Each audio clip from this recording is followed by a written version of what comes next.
EA disses Xbox Live. Violent video games come under scrutiny. And GTA goes back to the 80s. These stories and many more on this episode of the Video Game Newsroom Time Machine. I've been waiting a long time for a chance to say this. Stop the presses. Requiescat in pace. Makes him crazy, man. What is a man? It's me, Mario. What a mess. Get over here! Please save me.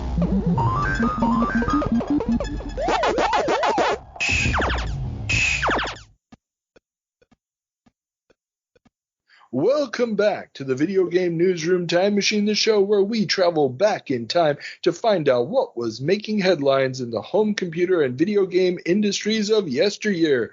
Today we're heading back 20 years to, I'm going to get the month wrong, back to July of 2002. I'm your host, Carl. I'm joined by everybody's favorite co-host, Wouter. Welcome back. Morning, Carl. Yeah, we're finally doing this in the morning instead of late at night, so hopefully there'll be less yawning. And also, every time I do this, it's like we're going to until 1 a.m. or something, and then my wife is like, can I go to bed? Because I'm literally in front of the bedroom door. So yeah, but she's also she's a night person, so she will be fine. Yeah, you'll keep saying that until the divorce papers arrive. No. It's absolutely fine.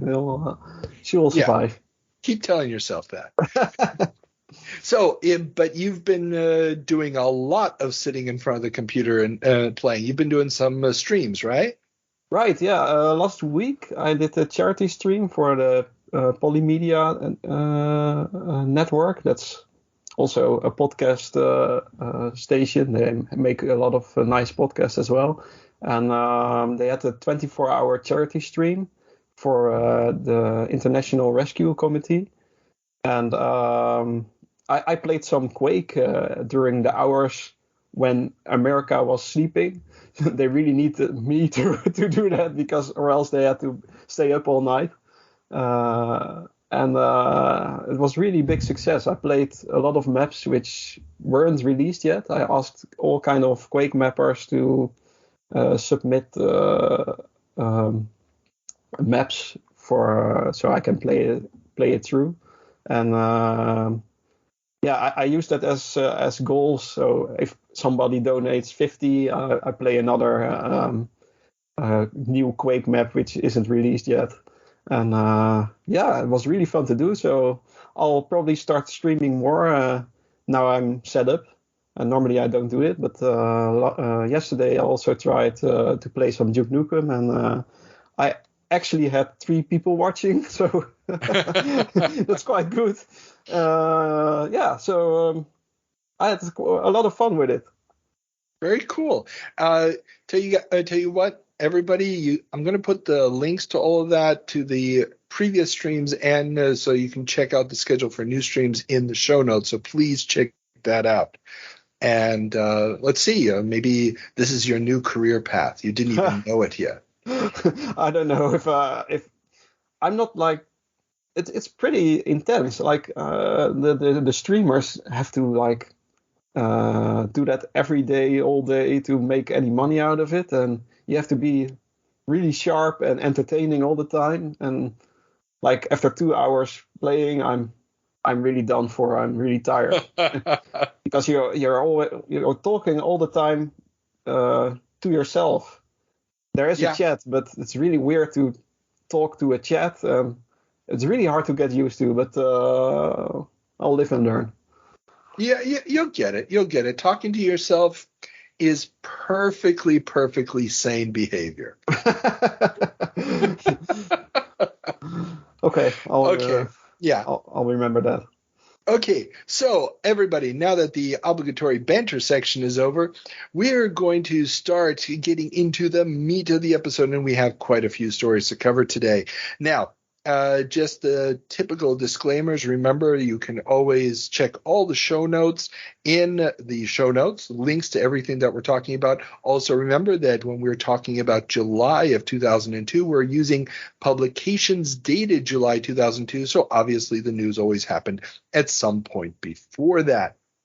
Please no emails about that. You can send us emails about anything else. Link to the email address, videogamenewsroomtimemachine@gmail.com, is also in the show notes. And follow us on Twitter and everything else. And if you want to support the show, the link to our Patreon is in the show notes as well. For just $1 a month, you get access to our interviews early, as well as the video version of our next segment, the 7 Minutes in Heaven, where the co-host must play a game that was reviewed in a publication dated July 2002 for 7 minutes. Of course, the fun part is it's a game that they've never played before. We had a lot of big name options on the table today. Warcraft 3, Dungeon Siege, Medal of Honor Frontline, Fatal Frames, GTA 3 on the PC. Hey, playing it with a mouse is the only true way of playing it. Lesser titles like Britney's Dance Party, but we chose something that was really worth talking about in this day and in this period, and that was Resident Evil for the GameCube. Are you ready, Wouter? Absolutely. Excellent, and let's get to it. I'll go and check it out. All right. Jill and I will stay and secure this area. Chris? Take care. Yeah.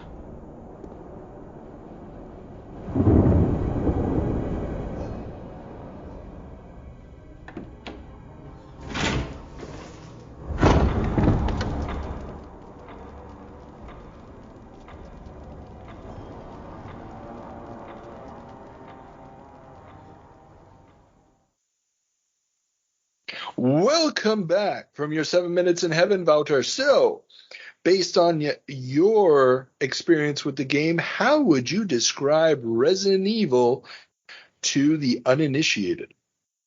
Well, everybody knows Resident Evil, right?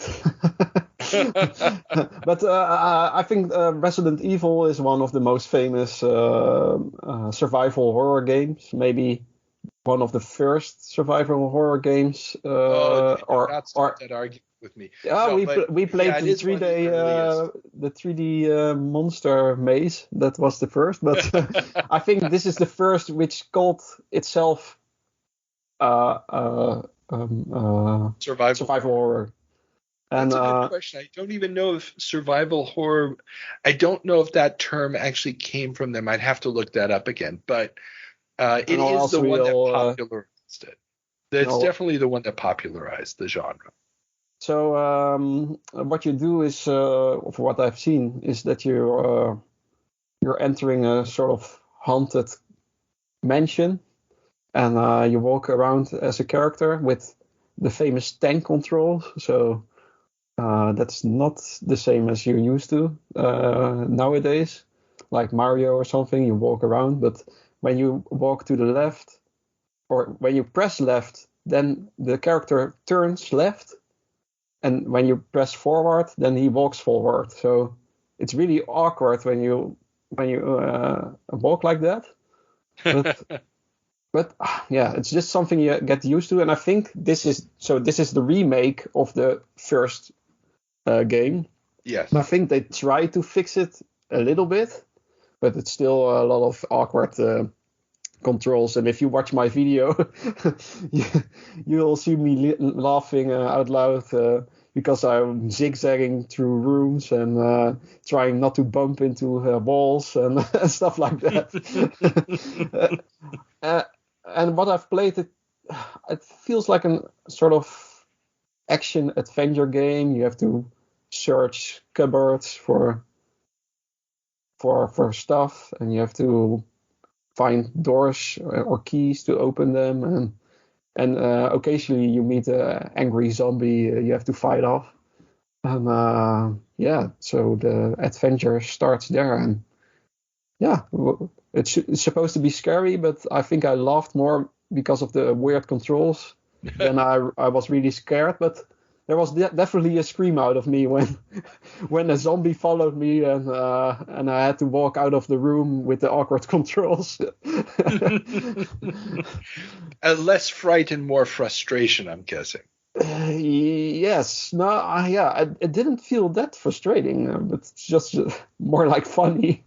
But maybe later in the game when the enemies get angrier and deadlier, then maybe the frustration will kick in. But we'll see if I ever see later in the game.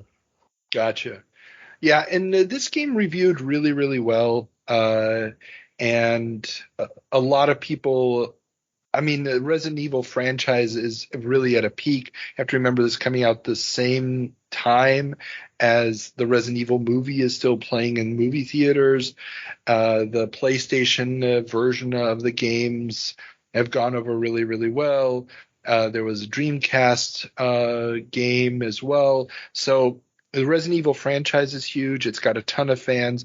And those people who had gotten used to the tank controls and who'd mastered them over multiple games, they felt at home with the way the GameCube was handling the controls. So is this game before Resident Evil 4 or after?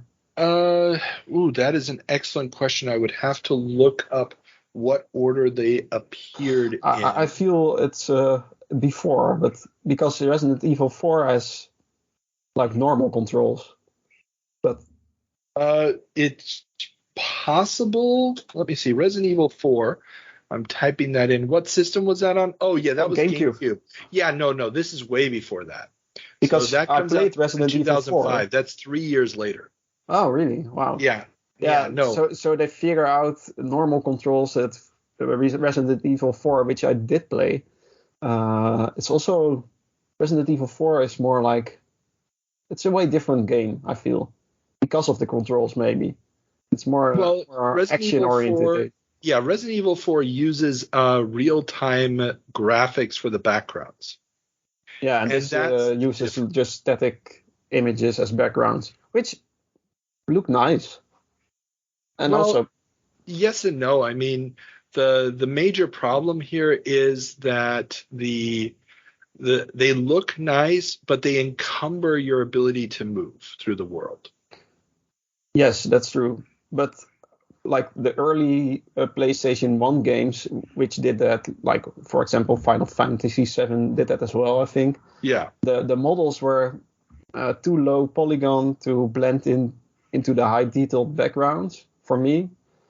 They looked like they didn't belong into the world, but in this GameCube version, the polygons are really high of the characters and they blend in really well into the backgrounds, especially when you're playing it on a CRT, which is time accurate, and then it all blends in really nicely, and really nice graphics on this game. I was really impressed. Yeah, no, the graphics look beautiful. And I mean, you can still tell the jaggies, especially after the pre-rendered intro ends. You can tell that there is a difference. But but the jaggies, you don't see them if you play it on a CRT. I didn't see jaggies at all. Okay. Yeah, it showed up in the digital recording, but yeah, I mean, the CRTs are very, very forgiving. Yeah, they blend everything a little, and yeah, that's still why I'm using CRTs on systems which didn't have an HDMI port. Gotcha. And I mean, this is a weird period because Capcom is releasing Resident Evil on the GameCube. Now, granted, they had also ported at least one or two of the games onto the N64. But at the same time, they're working behind the scenes on the PS2. And in 2004, they're going to release Resident Evil Outbreak, which I believe is the first one that uses real-time background rendering. Okay. So that's on the GameCube as well. Yeah. But it comes the GameCube port, I don't think comes out the same time as the PS2 port. if memory serves me right. That's a delayed port. I'm checking here. Outbreak. No, Resident Evil 4 comes out on the GameCube. Outbreak doesn't get a GameCube port. I think it's 0 or something. Yeah, I don't know. No, Resident Evil 0 is a different game. Yeah, but also only released on GameCube, I think. Yeah, Resident Evil 0 was GameCube. It gets ported to PlayStation 3 and Xbox 360 and stuff a generation later. Okay. But that one is still using the pre-rendered backgrounds. Ah, okay. Or am I completely wrong here? I'm just going to look at a screenshot. Oh, yeah, it's pre-rendered backgrounds. I really should go into this series, I guess. I should be more knowledgeable about this series because there's a lot of fans and I feel I would like it.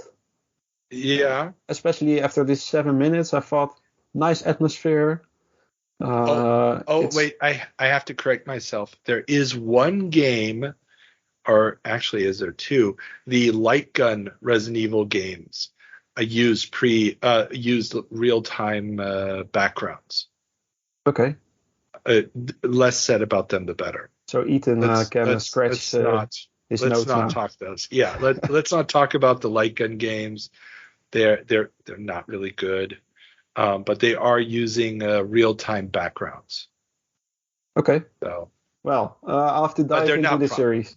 They're not proper Resident Evil games.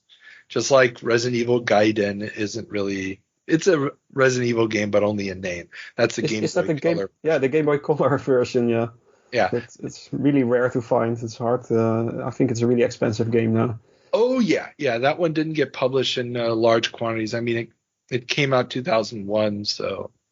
But, okay, we're going down a rabbit hole. So, your recommendation, play or not play?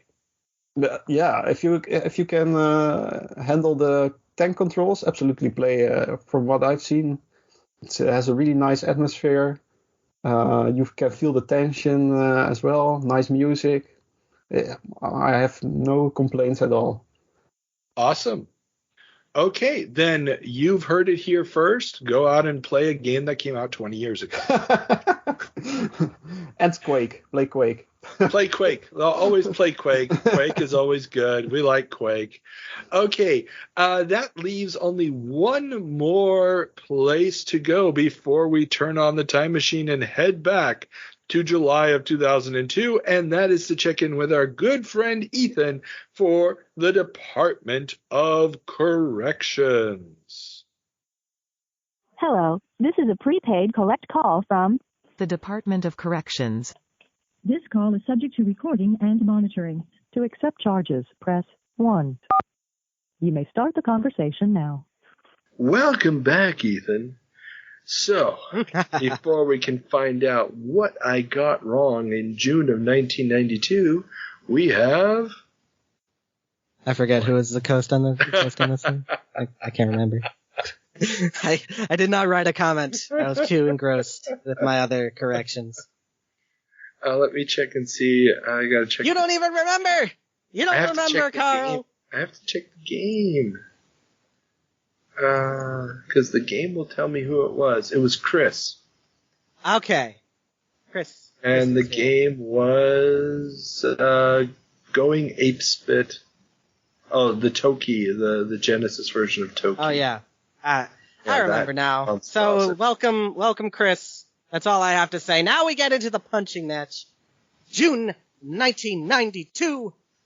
Carl, show me your left cheek. I shall show you my left cheek. So I don't want to see what he's doing on the camera right now. Yeah, you didn't say it had to be my face cheek. You're ruining the joke now. Okay, we'll go on. First up, the company was called High Tech Expressions, not High Tech Software. Oh, okay. They went through a number of names, but at the time they were High Tech Expressions. Gotcha. Then we have the Nintendo Seal of Quality was the name of their little badge. Okay. What did I call it? I don't remember. Sea of Tranquility? Okay, whatever. Then, Turbo Technologies, the company that took over for the TurboGrafx stuff, it was not a subsidiary of NEC. And I went and actually checked this on the California Office database. There's no indication that it was a subsidiary of NEC. It was a partnership of assets from NEC and Hudson. Okay. So, but we don't know who were the equity owners. We don't know the full shakeout of that, but I highly doubt that it was a subsidiary of NEC in that sense. We don't know exactly, why they did this. It was probably a tax thing that they were shuttling it off into this, but either way. A tax thing, and they did not want to have the mother company sued when the whole thing went belly up, and they left people in the lurch who had either ordered stuff. Yeah, but Turbo Technologies also persisted for a good long time. They seemed like they thought they had some sort of chance. Yeah, okay, cool. Then, next up, we return once again to the Nintendo-Sony Fallout thing. So, Nintendo and Sony were still in talks to resolve the CD-ROM add-on thing as of 1992 and even 1993. We don't know a lot about the specifics of this. It is reported in some places, and, there's a whole lot of mythology around this, but they were still trying to go back and forth, still trying to find a resolution of some kind. So in that sense, it was not absolutely certain that Nintendo was never going to do a CD-ROM add-on, quote-unquote, you saying vaporware. Well, yeah, but I'm not talking about the Sony one. I'm talking about the Philips one. No, in this context, you were talking about the Sony thing, but also with the Philips thing, in 1993, they had a spec, and that spec has been found. Oh, really?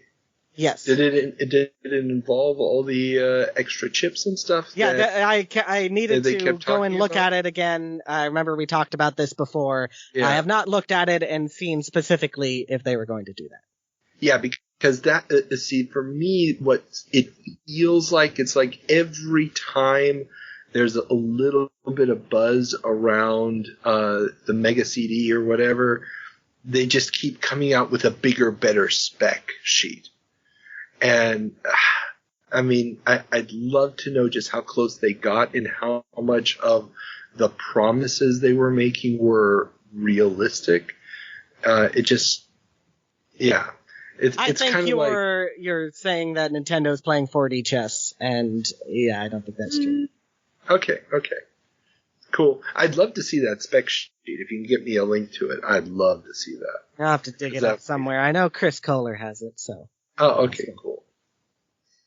Okay, then next up we have a company conflation. Matsushita is Panasonic. It's a rename. Okay, I thought Panasonic was a sub-brand of Matsushita. Nope. Matsushita is Panasonic. Okay. I forget exactly when they do the rename, but yeah. Gotcha. Okay. Sounds cool. Yeah, because I knew Gold Star was a sub-brand as well. I just thought Panasonic was in that same category, but that's very good to know. Then Dark Castle, the game that was ported to a million different systems, and nobody knows why. It is neither an EA nor an Accolade game, as you suspected. EA published the Genesis version, but they did not create the original on the Mac. Oh, okay. But they just kept spreading that nightmare to all the systems they could find. Yeah, it was ill-advised. Oh my god, it's so ill-advised. Have you ever played it? No, but I have seen every single version of it. Oh, it looks terrible, but it controls even worse. If that's even possible. Sorry, yeah. It was an early attempt to continue what Karateka had left us. It's the Prince of Persia before Prince of Persia, and fails horribly. No, yeah. If that's what they were going for. Talk about missing the mark. Okay, but that's another issue entirely. And finally, we get to your most dystopian dreaded idea of all time, Carl. How you think the multiverse could work. And all I have to say is, it's horrid. Don't ever say that again. I don't even remember which multiverse we were talking about. you were saying that like, oh, you were comparing it to a novel. I know I've heard, or a comic book. I know I've heard of this comic book before, with all the multiple worlds and whatnot, and then each world is its own game, and so the idea of the multiverse is to trap you into an ecosystem, and that's not, no, stop, Carl, stop feeding it. Okay, I honestly don't even remember the context of this anymore, so I'm just going to say I won't do that again, officer, no matter what it was that I did. There you go, Department of Corrections, stamped, you are dismissed. We will see you next time for June 2002. Excellent. Okay, thanks for that, Ethan. I refuse to listen to Ethan anymore after he corrected me, and he was wrong. He corrected me that there was no Sega developed F-Zero game, and then I thought, am I weird? Am I stupid? And I watched YouTube videos. I searched my game box of the F-Zero and GX, and everywhere is Sega slapped onto there. It's a Sega game. It's just human, like everybody else. No matter how much he doesn't want to believe it. No, it's it's like my top 5 games or something ever. So I know F-Zero GX in and out, and it says. I think if you boot it, it even says Sonic Team. Yeah, probably. So I don't know if Namco also has a Sonic team, but I doubt it. No, I doubt that. Yeah, no. You were correct. You were correct. I know the glory of basking in that feeling, but yes, it's okay. We love Ethan very much. I'll try to listen to him again, but it was trust him. His batting average is very, very good. Everybody can make a mistake. True. That's the important thing to remember. But okay. I just have to get over it, and it will take some time. You can do it. You're a big boy. Okay. So, with that being said, let's turn on the time machine and head back to July of 2002. Guy's the winner. 2002. The Democrats harsh. Welcome back to July of 2002. Wouter, what is our first story? E3 pits Sony versus Microsoft versus Nintendo. E3 2002 was the first after the launch of Xbox and GameCube, creating a true three-way race with the PS2. While Xbox was making big promises about the future of online gaming with their soon-to-be-released Xbox Live service, Nintendo showed off its always refined in-house games. Sony simply stated that the console war was over, as their lead and expertise had given them an insurmountable head start. That head start really helped them, but I don't feel they had the best system. Well, I mean, if you're coming out 2 years later, obviously you should have better hardware. It's kind of like saying, the Super Nintendo hardware is better than the Genesis. Yeah, it's 2 years later. Yeah. Duh. True. Yeah. But the PS2 has a couple of advantages the others don't have. Out-of-the-box DVD support. So it's 2 devices for your home in one. Mm-hmm. And it has GTA 3. Yeah, I'm sorry, but it has GTA 3. What are you going to play on the other systems? That's GTA 3. I played GTA 3 on PC, probably exactly this month we're talking about. Well, and this is the month that GTA 3 gets reviewed for the PC, yes. But if you're a console gamer, there's only one place to play GTA 3. That's true. And it's GTA 3. We're going to talk more about GTA 3 today, but it's GTA 3. It's like, okay. It's the game. It's the game. And the other systems they're just going to be too far behind. And the Xbox just released, and they didn't have a great start lineup, as well as GameCube. I think they only had Luigi's Mansion or something to when they started. Yeah, they didn't have Mario Sunshine. That's being shown at this E3 as well again, but it hasn't launched yet. Nobody's actually gotten really to play it yet in a real fashion. Pikmin is coming, and the game that you just played, Resident Evil is out. But I mean, again, that's just a remake of an old PlayStation title. Right. It's lacking that killer app. It did, I believe it was launch window was Rogue Leader. That was really, really cool on the GameCube. Especially but graphics. Graphically it was amazing, but it was so damn hard. I mean, it was just insanely hard. And the development team has actually come out and said the reason it was so hard was they didn't have enough time to finish the game, so they had to rush it, so there wasn't that much content, so they just ramped up the difficulty. Yeah, like they did 20 years earlier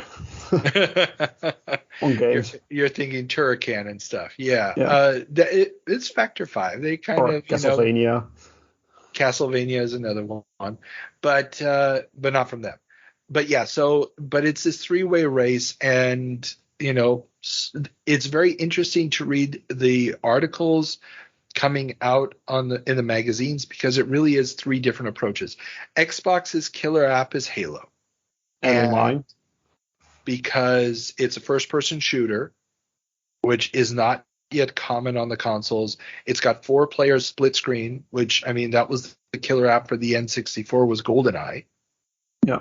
And it's going for that crowd. I mean, the GoldenEye game on N64, I remember when I was in college in the late 90s, that was like the party game, the go-to game at parties. And Xbox, when I was in law school and the Xbox launched, I remember friends, that was the go-to game. It was like the next generation of GoldenEye. And also they are pushing online. So that's, I think, the only console which does that at the time. Pushing a line? Online gaming. Yeah. I mean, because the PS2, you have to buy an add-on, blah, blah, blah, blah, blah. And we're going to talk a little bit more about those online strategies. That's what Microsoft is hanging its hat on. That's what they're going to be building their reputation on. And it's not necessarily going to work for this generation, but it will be establishing a lot of precedents. GameCube has announced, Nintendo has announced there will be stuff we've talked about on previous episodes, but yeah, it's going nowhere. But speaking of Xbox Live, EA dismisses Xbox Live. EA, Electronic Arts, has said that Microsoft's plan to have a single unified online environment for the Xbox Live, that is controlled by Microsoft, is unacceptable. Jeff Brown, a spokesperson for EA, said, quote, "Any developer who accepts an agreement that doesn't respect their relationship with the customer is like a turkey accepting an invitation to Thanksgiving dinner," end quote.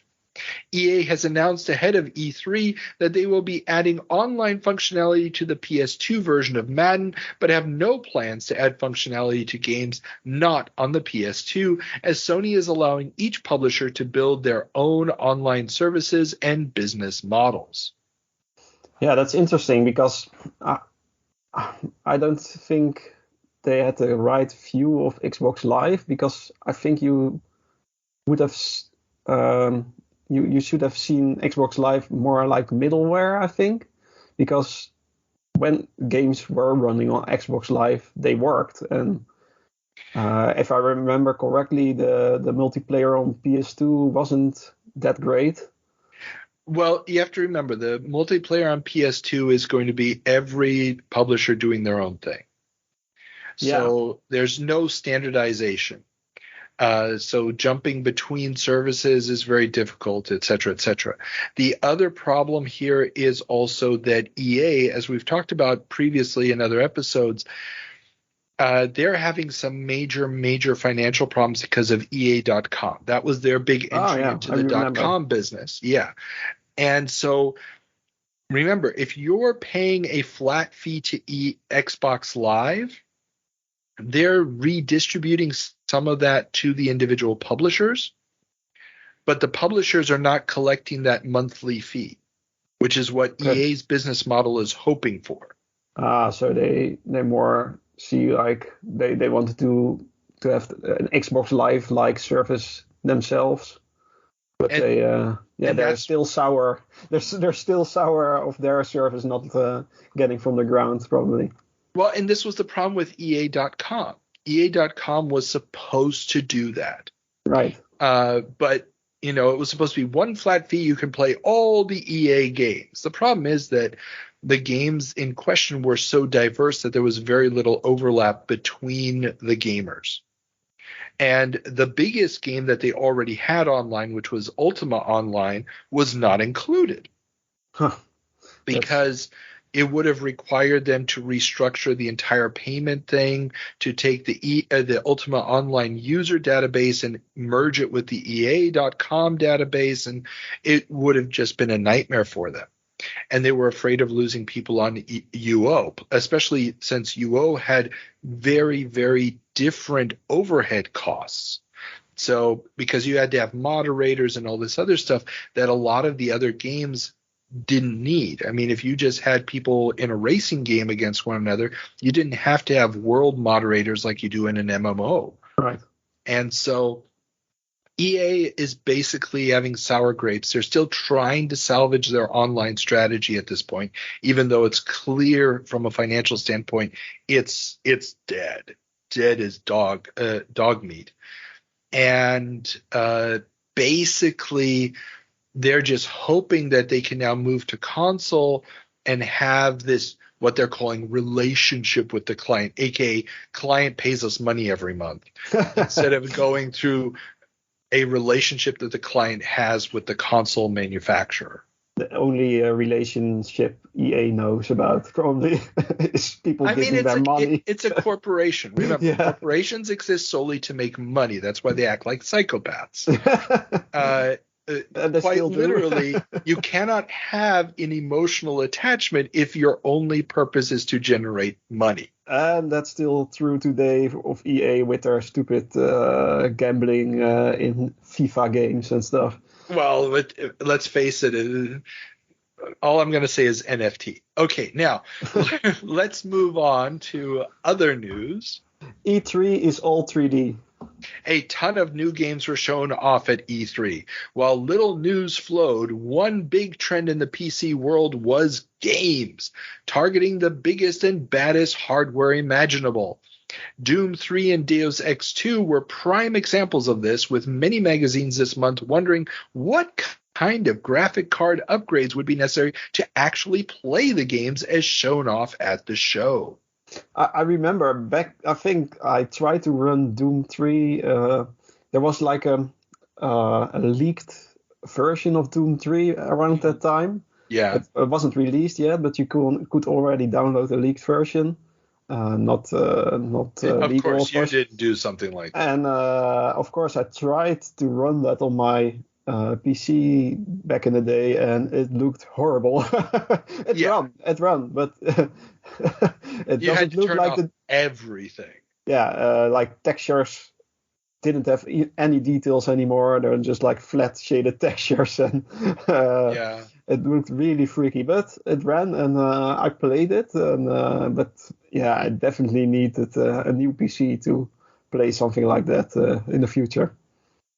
Well, and we're going to talk about this a little bit more later in a story at the end of the show, but this question of the upgrade cycle on PCs and PC hardware is really a big topic this month in a lot of magazines. And the battle between the 3D card manufacturers, as we will also see in some stories, is getting hotter and hotter. So the real question is, at what point is the game not targeting average consumers? But then again, I think you just gave part of the answer. And this is a question that I need to talk to more developers about. And it's a theory that I have that if you make a game that will only run on the top line computers, your chances of selling a larger number of units goes up because the people who spend money on hardware will also spend money on software.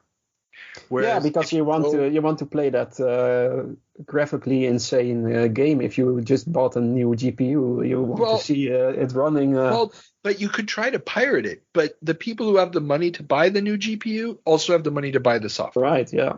Whereas and also, if you go for the low grade, those people can pirate it because they probably don't have that much money to spare anyway. Yeah. So yeah, and also I think around this time, almost every game came with a screen like sponsored by NVIDIA or sponsored by ATI. Like the first screen you see, it's like sort of commercial for one card or the other. Yeah. I think that's around this time, but I'm not sure. But there was like a time which every game booted with some kind of NVIDIA logo or an ATI logo, best played on ATI, stuff like that. Exactly.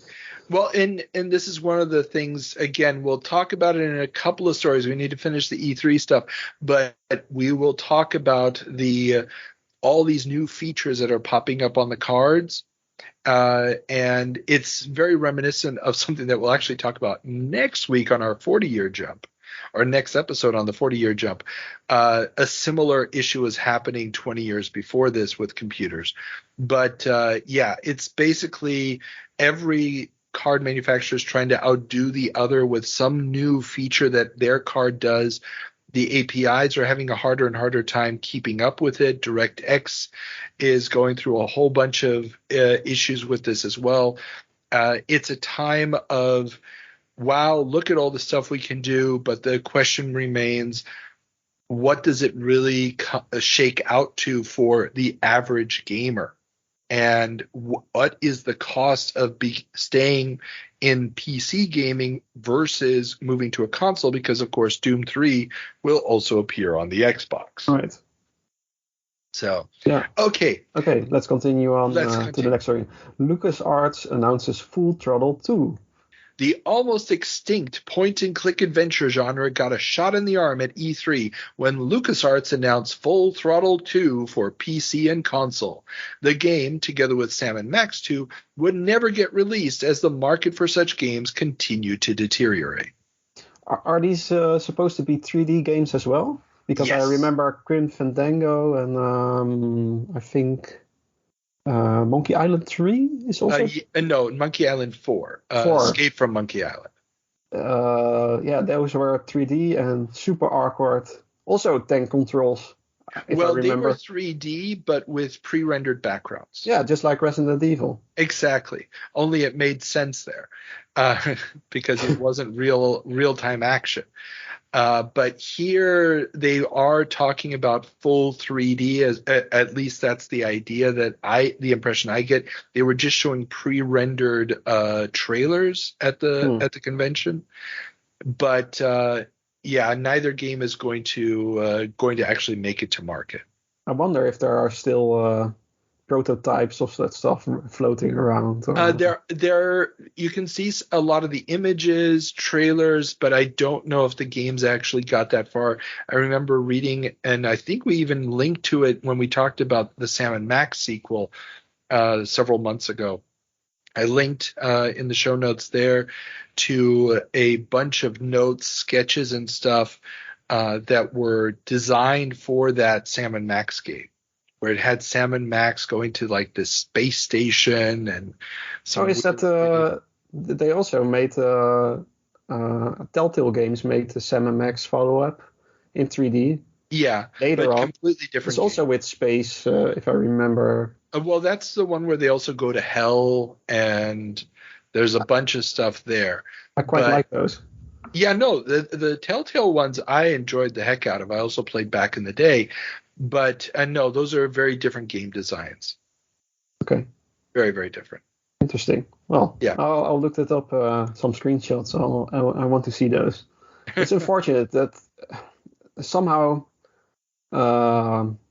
those genres die, like a point and click, and then come back maybe 20 years later or 10 years later, and there's still a market for it. Just like 2D platformers and stuff like that. Well, if you listen to my interview with Al Lowe, he actually explains what happened to the market quite well. I like his explanation for it. And he just says that the type of gamer that enjoyed an adventure game, this whole, working through a puzzle and trying all the different options and stuff, was the same type of person who would have liked programming a computer, which was virtually everybody at the beginning of home computer ownership. And once you got into home computers just being, a device that you bought so you could use certain software on, then the appeal of the point-and-click adventure began to dwindle. So the market didn't increase. So it wasn't a one-to-one. Home computer users like this type of game. It became, a 10-to-1, a 30-to-1. So the market increased lightly, but it didn't increase at the same rate as computer ownership. And when you had to put games in a retail store and they were competing against a game that was going to appeal to a much larger audience, the retailers had less and less incentive to stock the game that was going to have a more niche audience. Yeah, and you also don't have the digital distribution yet, so it will be pretty expensive to publish these games. So. Yeah, just a couple months ago we talked about how Valve had finally launched Steam. Yeah, but I remember early days of Steam, it was really confusing. Exactly. It was very confusing. Most people didn't have the download speeds necessary for significant downloads. And so we're in this weird hole in the market where there are people who would buy this, but there's not enough of them to warrant a retail release, a physical retail release.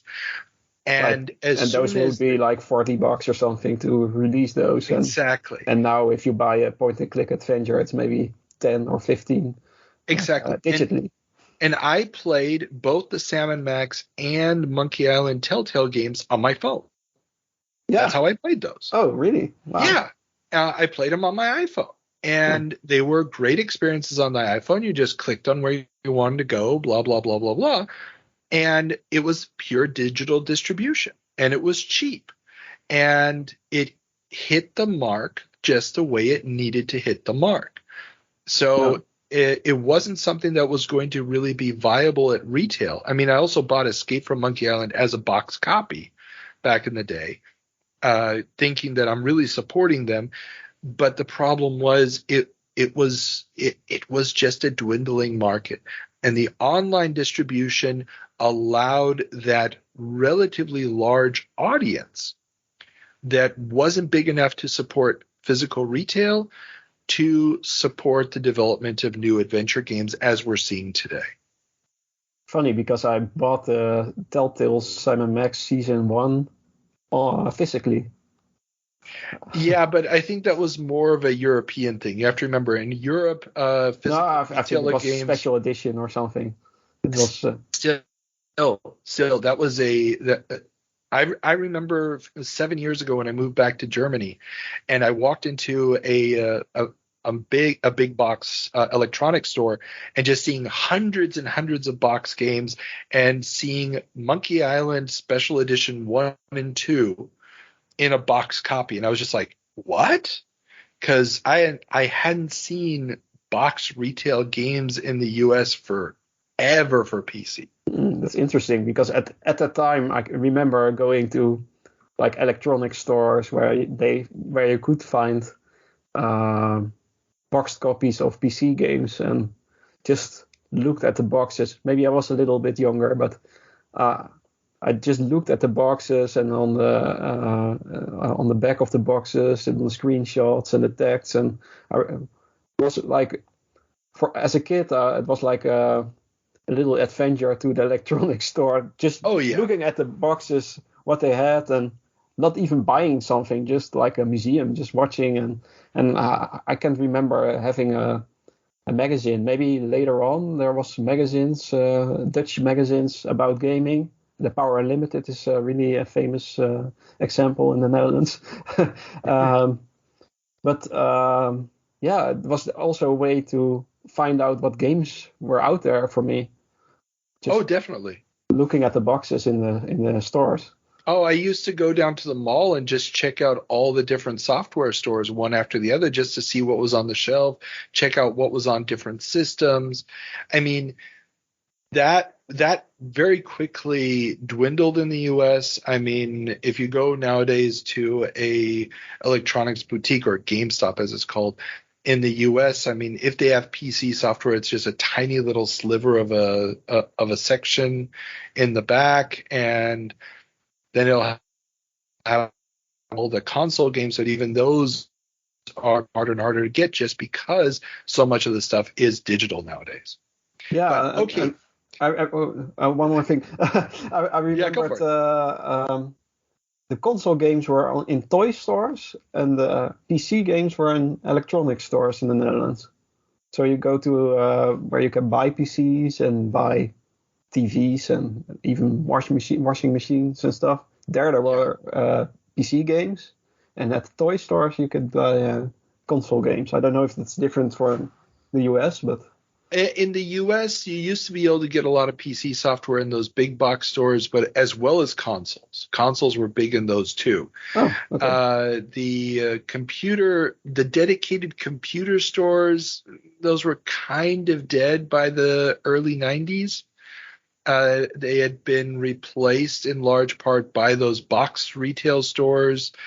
We also have to remember places like Gateway and Dell were selling by mail a lot already by 95 or so. And you would get a lot of computers just being sold in normal retail outlets.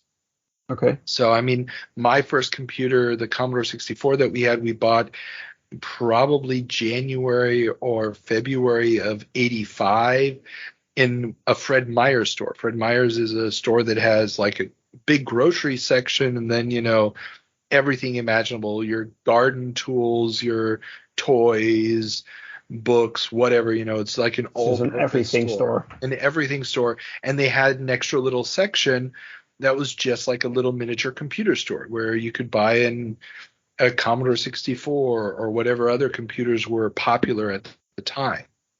Oh, yeah, that's certainly different from my experience in Europe. European retail is a whole different world. And also, depending on the country, very, very fragmented, which was another reason why you had so many weird little pockets of game development that were very, very much in their own little corner. Like in Spain and Portugal, they had these Spanish companies that made games that virtually nobody ever else got to see. And they were incredibly hard. Oh, yeah. We've talked about that on the show before. You want to play a game by Toposoft or Dynamic or Opera, you better bring your frustration because, everybody talks about the Soul games. Navy moves. First level of Navy moves. Okay. I dare you. Get through that first level. Oh, Jesus Christ.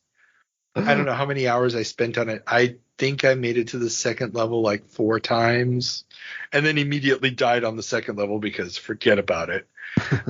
These games were absolutely horrid with the difficulty levels.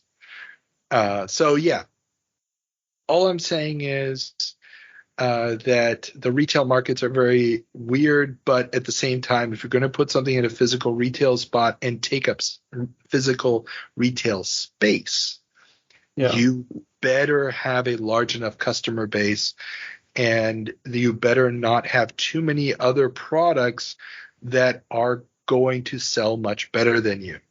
And that's the problem here with point-and-click adventure games at this point, and it will be a problem solved by digital distribution, but it won't be solved until digital distribution comes around. Right. Cool. Okay, let's continue on. Yes. Console news. Price cuts everywhere. After the massive price cuts to the Xbox in Europe, the US has also seen the three consoles drop their prices in May. The Xbox dropped from $299 to $199, GameCube from $199 to $149, and PS2 saw its first drop since introduction in October of 2000 from $299 to $199. So PlayStation 2 finally has a price cut, while the Xbox and GameCube already have a price cut just after launch. Exactly. So Xbox has been around for a year and a half at this point, almost a little bit longer than a year and a half. They're finally cutting their price so that they don't get undersold by the Xbox. But at the same time, they just have the lead at this point, and they know they've got not only GTA 3, but they've got a bunch of killer apps in the pipeline. Ratchet and Clank was shown at E3. We've got Sly Cooper coming. We've got what's the other one? The other big 3D jump and run on the PlayStation 2. It's Ratchet and Clank, Sly Cooper, and then they also Crash Bandicoot? No, not Crash Bandicoot. Spyro? No, it's not Spyro. Those both belong to you, I believe, Universal at this point. No, there's the other one that's classic Xbox. Oh, Xbox or PlayStation? No, PlayStation. Sorry, yes, classic PlayStation. Ratchet and Clank, Sly Cooper, the other Jack and Daxter. Jack and Daxter. Yeah, That Jack one. and Daxter's coming as well. So they're just like, you know what, the developers have figured out how to use our super complicated hardware, and we're going for it. Now, the next round of price cuts will come in May of 2003, so these will be the prices in the U.S. market through Christmas of 2002. Have you heard the PlayStation 5 increased price? Yes. That's crazy. Well, it's inflation. It's inflation, and it's also part shortages. But I think it's unprecedented. I think that it's more an issue of the extraordinary times we're in. If you look at it from a financial and macroeconomic point of view, they did not raise prices. They could have raised prices during the pandemic because all of those bottlenecks in production were even more dramatic back then. But they didn't. This is purely a signifier that money is being devalued. Right, but the consumer, I don't know if they understand that.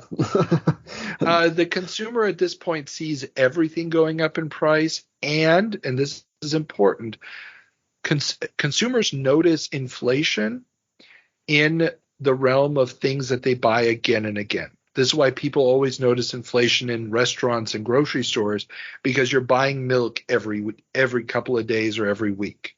Mm-hmm. How many times have you bought a PS5? I never, but well, there you go. When you do it once. You do it once. Believe me, you don't notice the inflation. Not in that. So unless it's a recurring purchase, psychologically speaking, it's not really a relevant issue. Right, but it's 3 years old, I think, now, the PlayStation 5 or something. And I think you're underestimating how big the worldwide inflation problem really is. No, I really know it, and normally after 3 years you see it. The first price drop of the PlayStation 2 was in 2 years. Yeah, about 2 years in.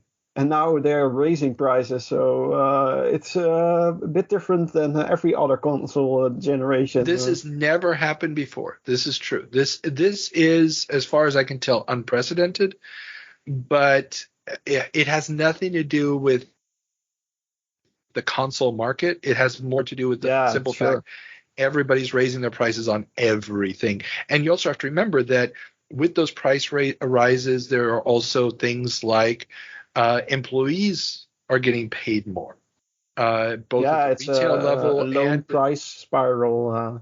People get more paid. They get because there's more money, they can buy more stuff.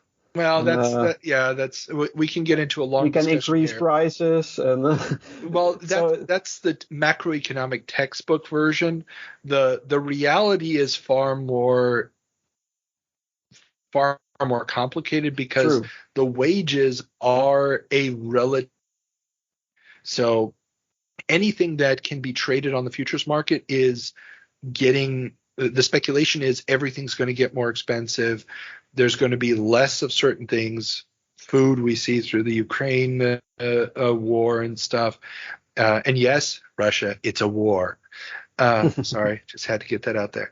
And so on and so forth. So what we're really seeing here now is this massive increase in prices because everybody's expecting there to be less of stuff, and therefore the price will go up.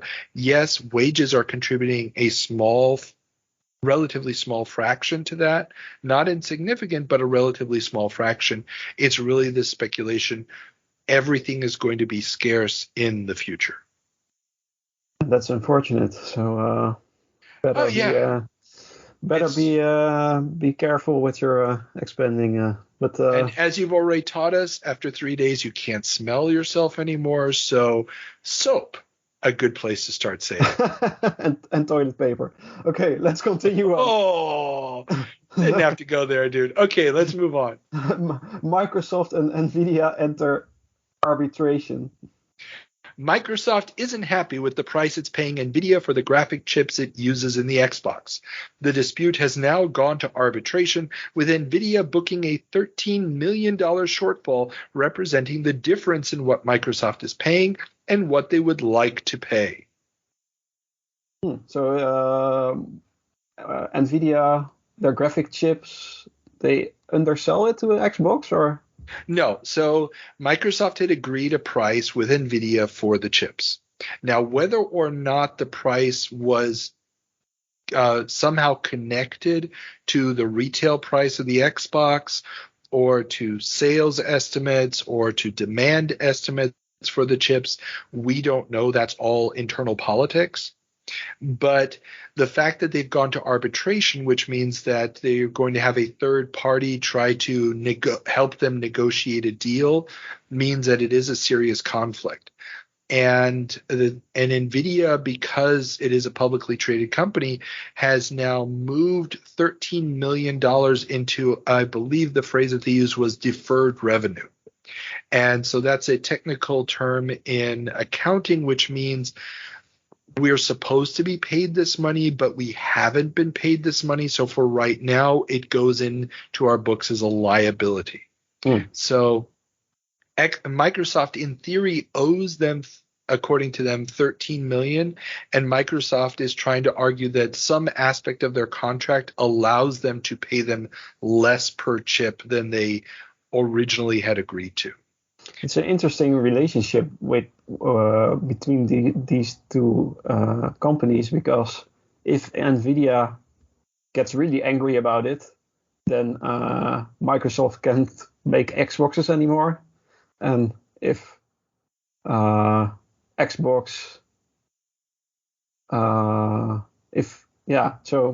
they have to be careful with each other, because they need each other, because Nvidia also makes probably a lot of money off Xbox. So, well, they're not making that much money off of Xbox, but Nvidia definitely wants in on the console market. Remember that Sony ATI is still using customized chips and stuff. And ATI is in the GameCube. Exactly. And we're going to talk a lot more about, like I've already said previously, we're going to talk a lot more still today about the 3D chip wars that are still going on at this point.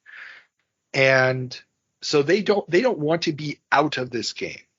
Right. But at the same time, Microsoft has just slashed the prices of the Xbox. The Xbox was already predicted to lose them billions because they were selling it under cost. Now they've slashed the under cost price dramatically. Yeah.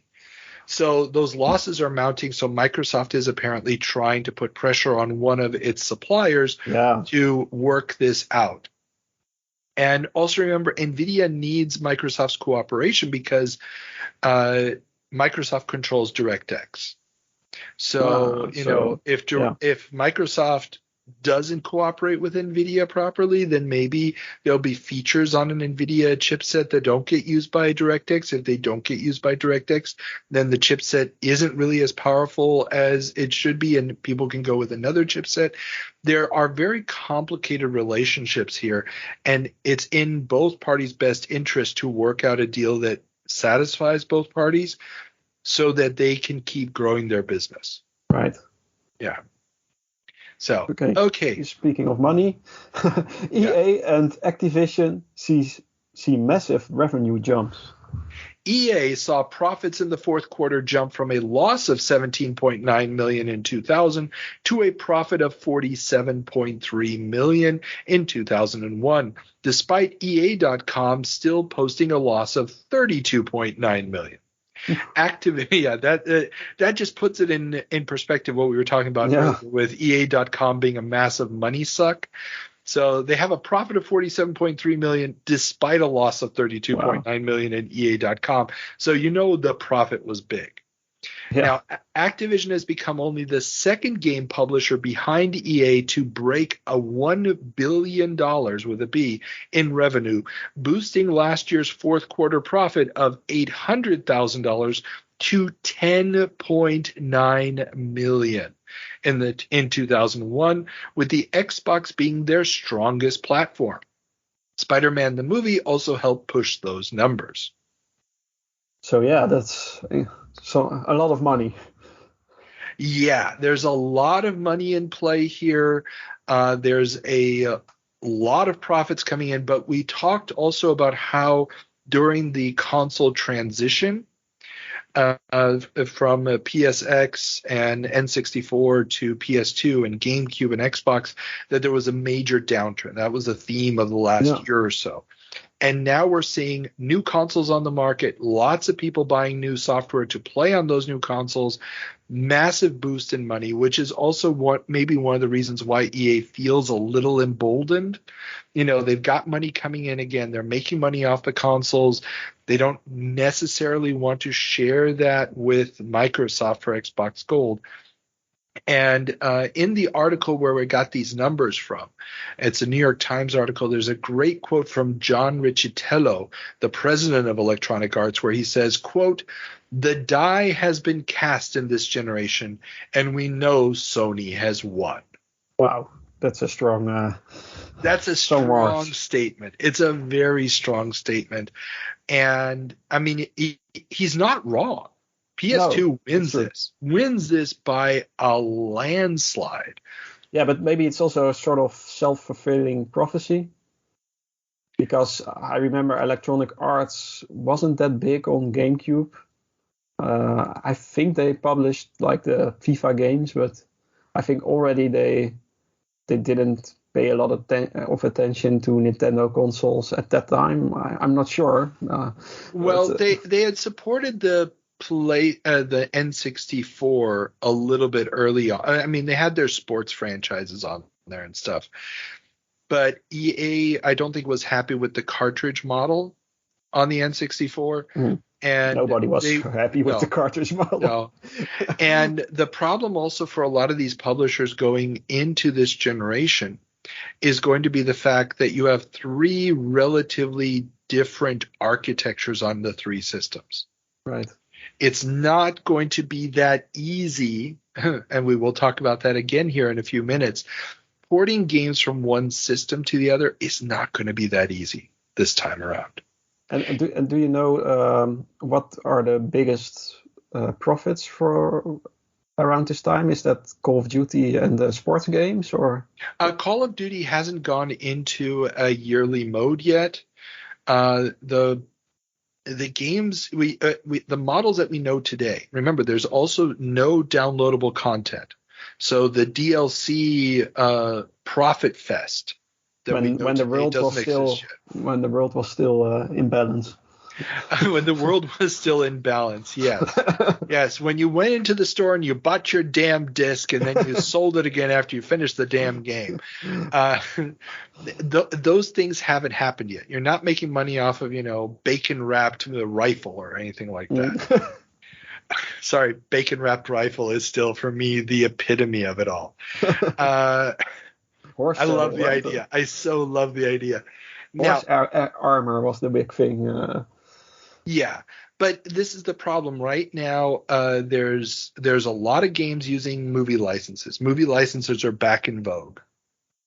Not going to last for long, but they're back in vogue.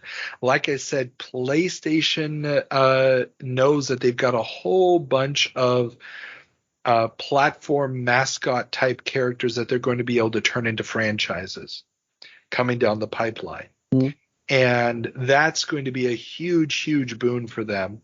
So, I mean, both of these companies, EA obviously with sports games is making a ton of money.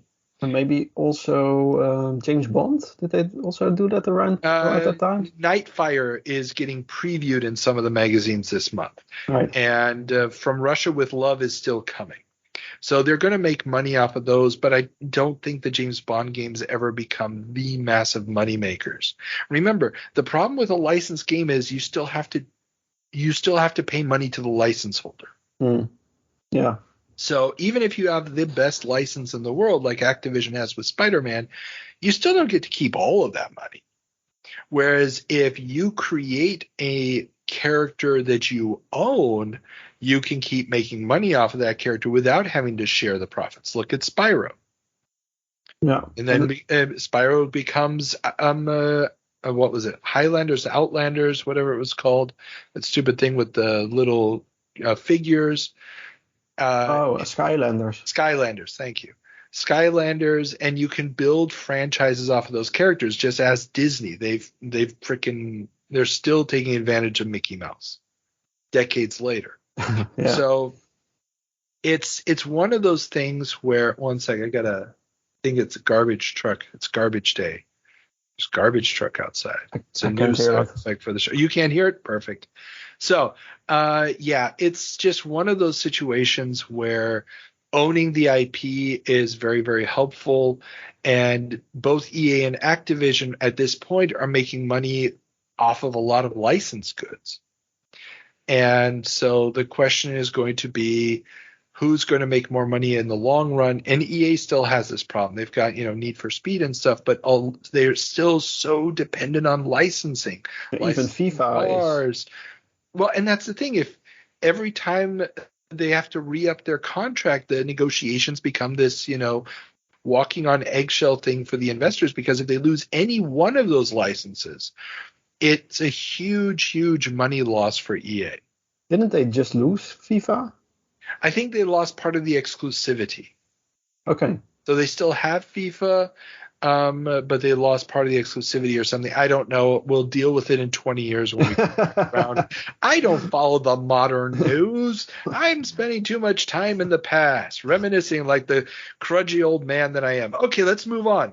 Take-Two buys Max Payne. Speaking about owning IP.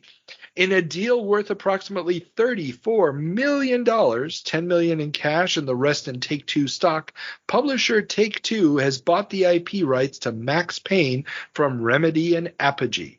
This allows them to control all sequels, spin-offs, and ancillary products, including the announced movie going forward. So they made probably tons of money on that movie. Oh, that movie was a bomb. That was terrible. But the studio probably covered the loss, and they got money for the license. Yeah. That's good. But I think Max Payne 2 wasn't out yet around that time. Max Payne 2 has been announced, but it is not out yet. There's no footage or anything yet. So they actually only buy one game then. It was a big game, but no, they bought the IP. Yeah, they bought the IP, but there was only one. There was only product. one game in existence. Yeah. Well, they were already the publisher of Max Payne.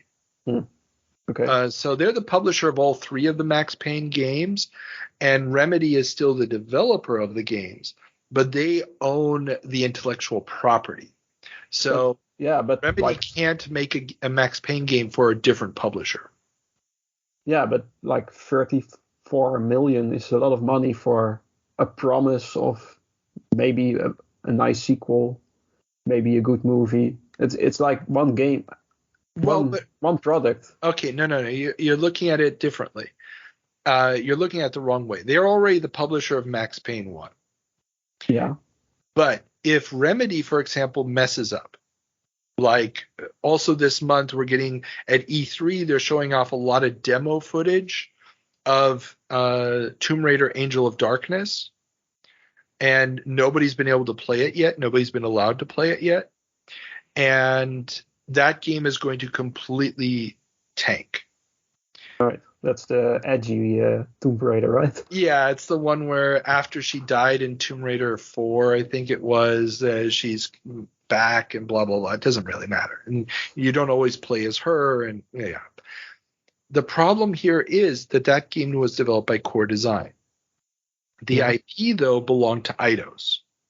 Yes. So Eidos or the subsequent owners, Square Enix, could go ahead and get a completely different team, Crystal Dynamics, to do a reboot of the franchise, which they did years later, and give us a whole new Tomb Raider game without the original developer being attached.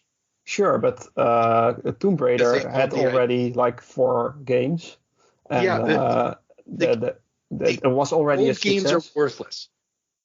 Old games are worthless. True, but once you're past that first 6 months of sales from virtually all games, the old games are just worth pennies. It's still the IP. Like the IP is when the consumer thinks about the Tomb Raider IP, they think about those 3 good games. No. And they think, I'll buy the next one. Okay, you're overvaluing, as a hardcore gamer, you are overvaluing the average gamer's nostalgia consideration.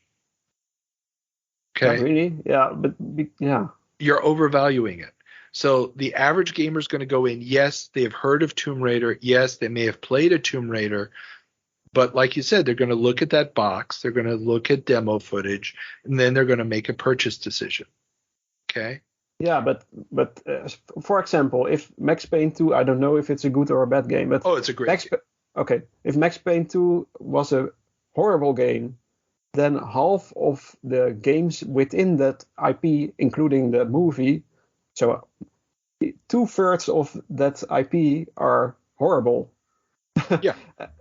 And that would affect consumers in the end, I think. If there's a third game, everybody thinks, okay, 2/3 of Max Payne is trash, so I don't. No. You're thinking that they actually have an idea how granted, Max Payne, they actually have numbers on the games, but for example, in Tomb Raider Angel of Darkness, no number on the game. And the game was garbage. But the reboot sold phenomenally well.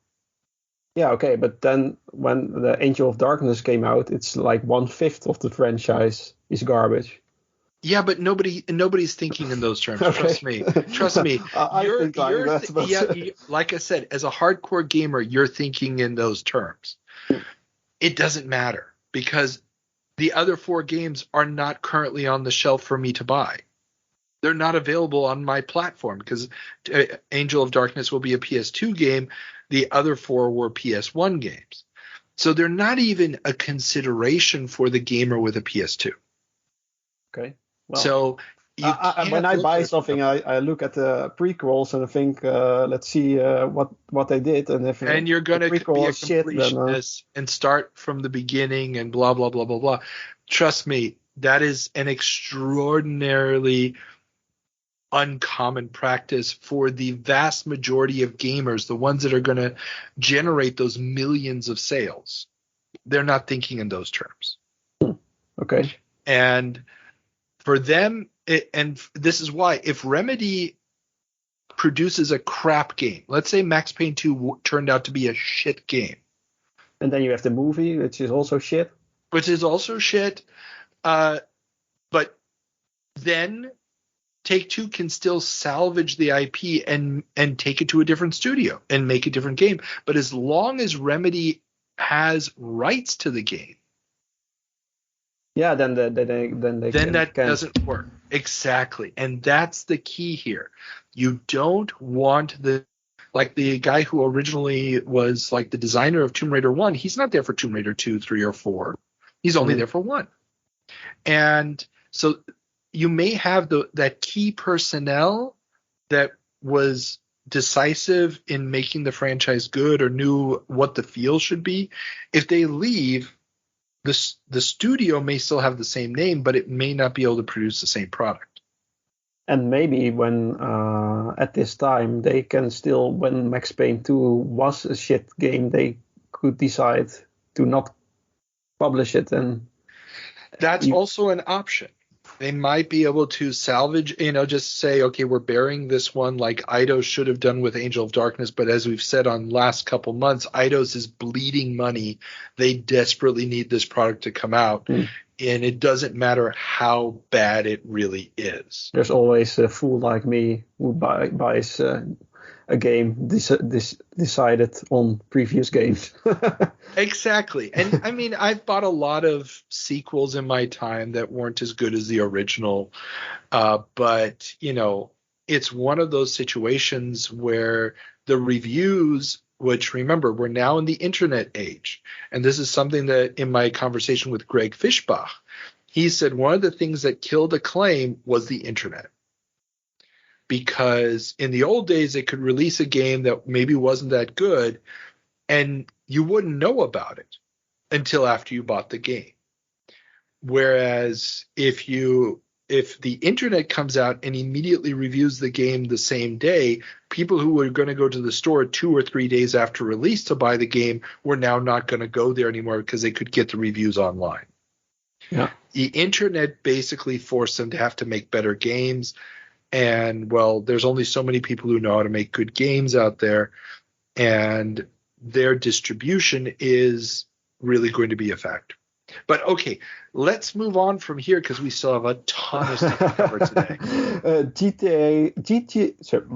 GTA 3 sequel announced.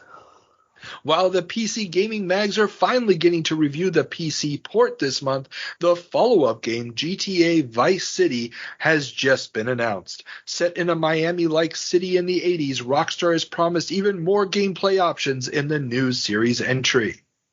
Back in the day when they still made new games instead of... Instead of GTA Online, keep getting more and more add-ons, yes. Although GTA 6 is coming. We know it's coming. They've been working on it for years. It'll be fine. Speaking of, by the way, the online GTA 3. There we go. We can continue on the next story. GTA 3 multiplayer dumped. Rockstar has made the decision to cut the announced 16-player multiplayer mode for the PC port of GTA 3. Who would want to play GTA in multiplayer mode online anyway? Yeah. Who would? I don't. Yeah, so the online component, as far as I know, as far as an official thing, I think there were some add-on mods for San Andreas PC later on, but the first official GTA multiplayer, if memory serves me right, was Liberty City Stories on the PSP. That had an online mode. Oh, really? Yeah. I can't remember. That was the first. I played GTA 3, but I wasn't interested in multiplayer at all. Well, I mean, I remember them announcing it as a PC feature, and then it wasn't built into it. And to be honest, I don't really know how it would have worked because part of a multiplayer is finding the other players, and the game world was so relatively large that just tracking down another player to kill, even with 16 players on the board, would have been a nightmare. You could do a cooperative or something. There's options, but even if you, let's say you do co-op 8 versus 8. Great. Now you have even less targets to find. Yeah, but you can make a scanner radar or something. And but I don't know. Vice City has announced, but that also doesn't have a multiplayer. No, and it's only been announced for the PS2. So remember last 20-year jump, we talked about how how Sony has gotten exclusive rights to GTA 3 for a period of time.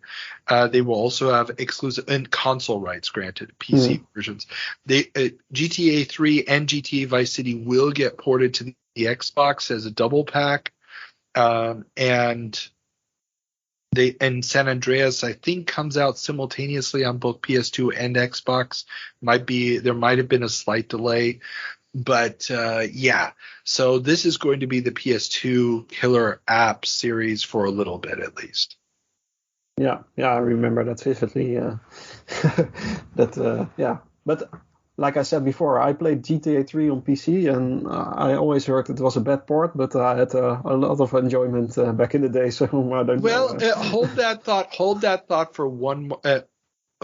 We have one more story in between, and then we're going to get right back to that. Okay, let's continue on then. GMax makes 3D modeling affordable. And GMax, a 3ds Max-based 3D modeling software, has been made available as freeware. The tool can be used to create models compatible with games like Quake and Microsoft Flight Simulator. Autodesk would discontinue the freeware project in 2005, and up until 2021, it was still downloadable through TurboSquid. So we spoke last month about that other 3D software which cut the price. Yeah. And now we have a free 3D modeling software. Exactly. This is this price war that's going on as more and more schools are educating people to become 3D designers and getting into the industry that's requiring more and more and more assets. I mean, games like GTA 3 just has so many assets in it. This is becoming a big issue and becoming the company that owns the skill set. So if everybody knows how to use your software, become the guy at the top of the pipeline, it's really becoming a pretty nasty fight. And handing out a dumbed down, if you will, version of the software for free is a pretty big move. And what is TurboSquid? TurboSquid was a website that was doing the distribution. Okay, because it's still up until last year. Yeah. I never heard of it.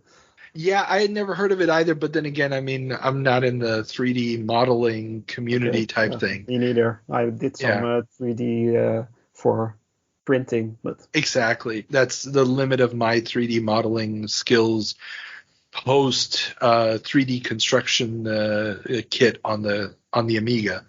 So that was a long time ago. In a frame rate way too slow to name. Okay, so yeah, but 3D modeling software is not the only battleground. Criterion Press sees renderware as future.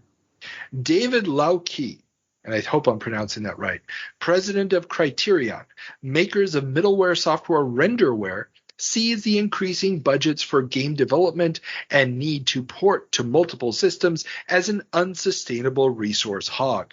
He suggests the adoption of renderware to facilitate project management and portability to other systems.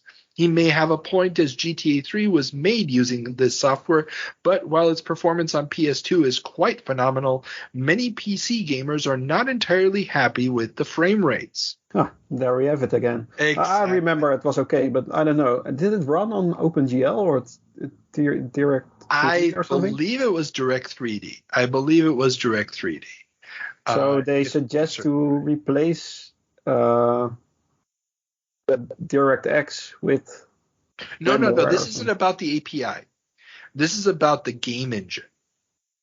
Okay. So, renderware is and really going out. I'm probably going to get this wrong. My understanding, it is a what do they call it? Similar to what Doom was doing on a 2D plane.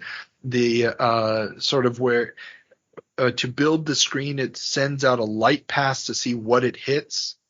What's that called again? There's also a big a 3D technique on the Amiga back in the day. It's where you're not really building, or you're building the 3D models, but the way that you're rendering everything to figure out, what's in the foreground, what's in the background, to save space. It's like a laser beam is being sent out, and the first thing it hits is what gets rendered, and then it moves, and then it doesn't render whatever's behind it. Yeah. When I make a Quake map, you have to viz your map, and that makes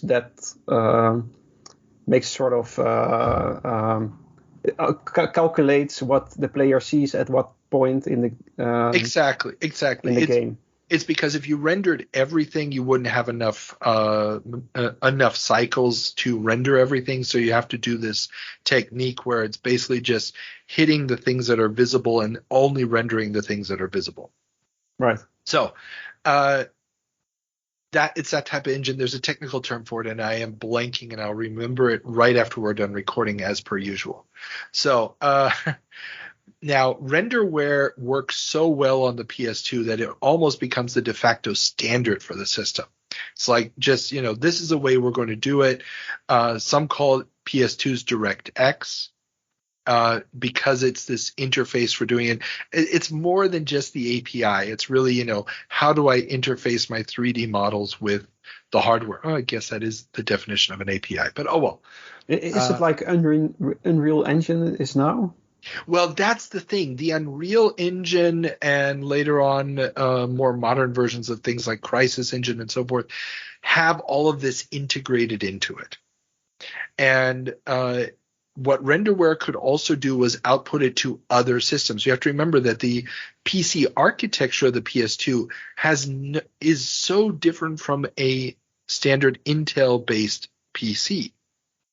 And an Xbox, which is also an Intel-based PC, or a GameCube, which is also a completely different architecture.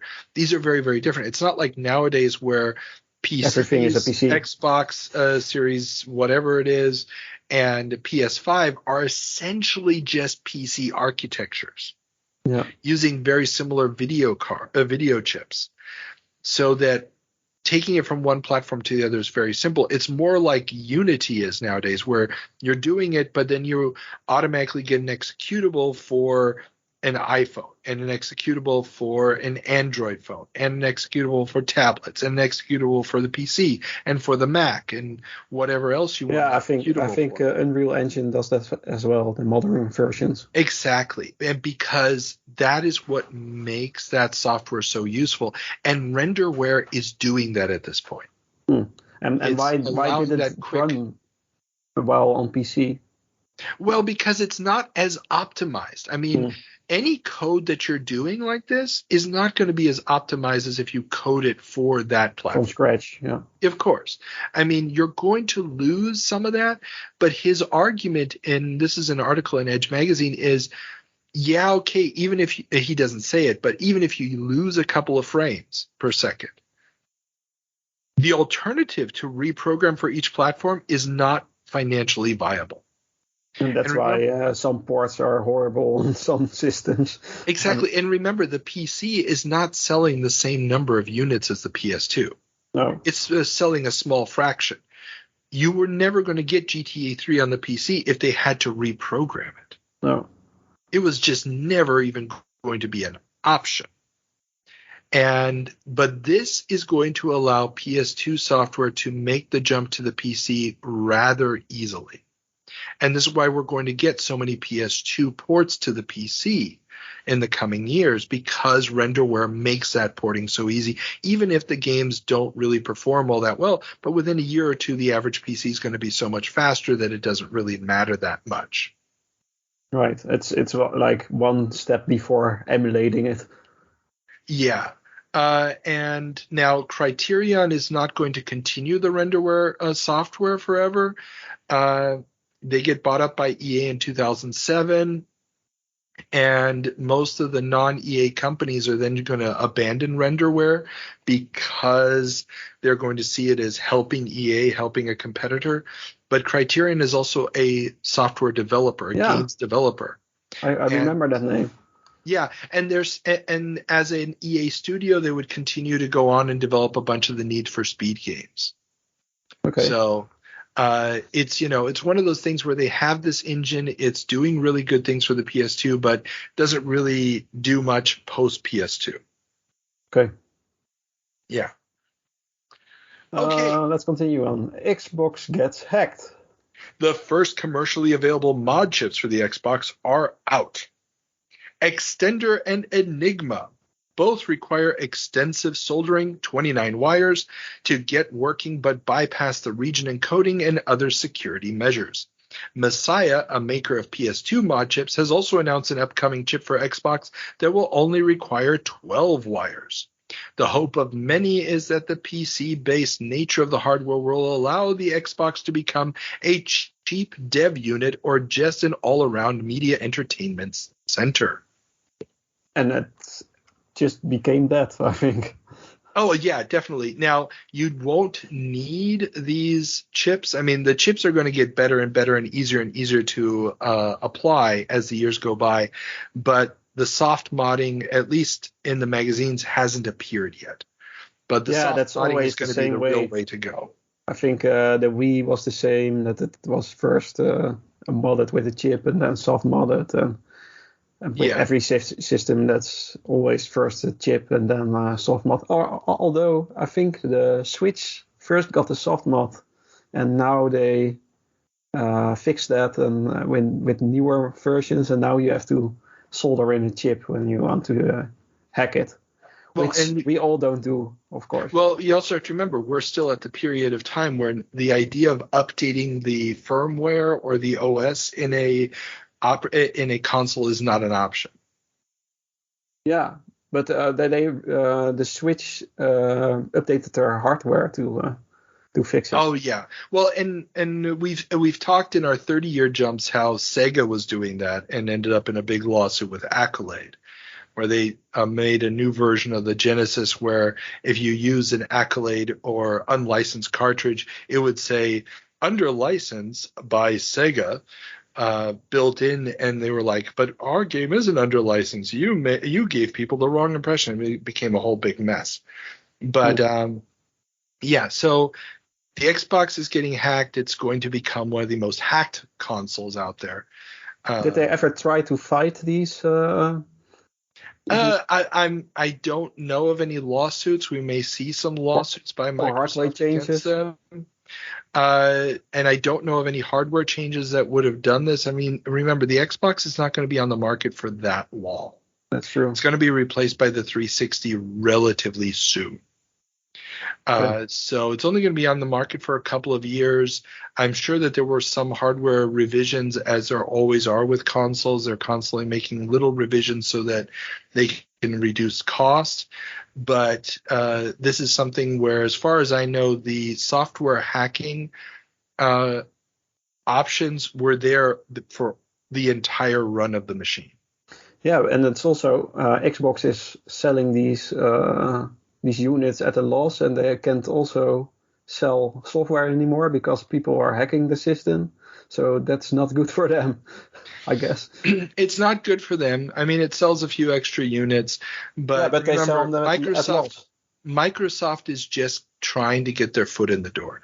They never really realistically thought they were going to be able to take the market. I don't think that was ever a realistic option in their heads, but they needed to figure out how this market worked. They needed to figure out how to publish. They needed to figure out how to work with retailers that they've never worked with before. And they did that. And this is where the massive success of the 360 is being earned with all of the mistakes and problems of the original Xbox. It's just a learning device for them. That's all it is. It's a multi-billion-dollar lesson. Nice lesson. Okay, more hacking. Action Replay and Game Shark come to GameCube. The venerable Action Replay IP and GameShark are back for the GameCube in the form of discs that allow for hacks and bypassing of PAL NTSC restrictions, giving European gamers hope they won't have to wait half a year or more to play the latest Nintendo games. Yeah, back in the day it was insane, the wait when you're in Europe. Oh, yeah. It's like 2 years later or something than the US. It was ridiculous. Oh, yeah. Well, NES was even worse. I mean, then sometimes you're talking 5-year delay. But yeah, it's just one of those things where you wanted to have the import games, and the internet is making it harder and harder because in the old days, yeah, you might see a screenshot here or there of a game that was released in the States in a magazine, but you couldn't just go online and watch video footage of it. You couldn't read the full reviews about it. And, it just finally got to the point where they did have to do almost day-and-day releases worldwide. But yeah, so here, like you just said, software hacks for the GameCube. They're out there, they're ready to go, and it will be fun. Yeah, those action replays are still for sale, and you can use that to bypass stuff, to run ROMs or ISO files. If anyone is interested in hacking their GameCube, it's a really easy and cheap hack to do. So maybe you can play Resident Evil that way. Wouldn't know what you're talking about. We do everything on the up and up here. Okay, but let's move away from consoles. We have still so much left to do. It's getting so late. PC news. PC game publishers consider the move to DVD. With the proliferation of DVD drives and a dearth of DVD burners on the market, publishers of PC games continue to expand their catalogs of games on DVD. Eidos is the latest to consider moving exclusively to the higher density medium. It already sells DVD versions of some of its games that include bonus content. So before this, it was all CDs. So then yes. We had, I remember having a bunch of discs for one game, like 4 or 5 discs. It was insane. So it's probably a good step to switch to a DVD, which has a lot more space on it.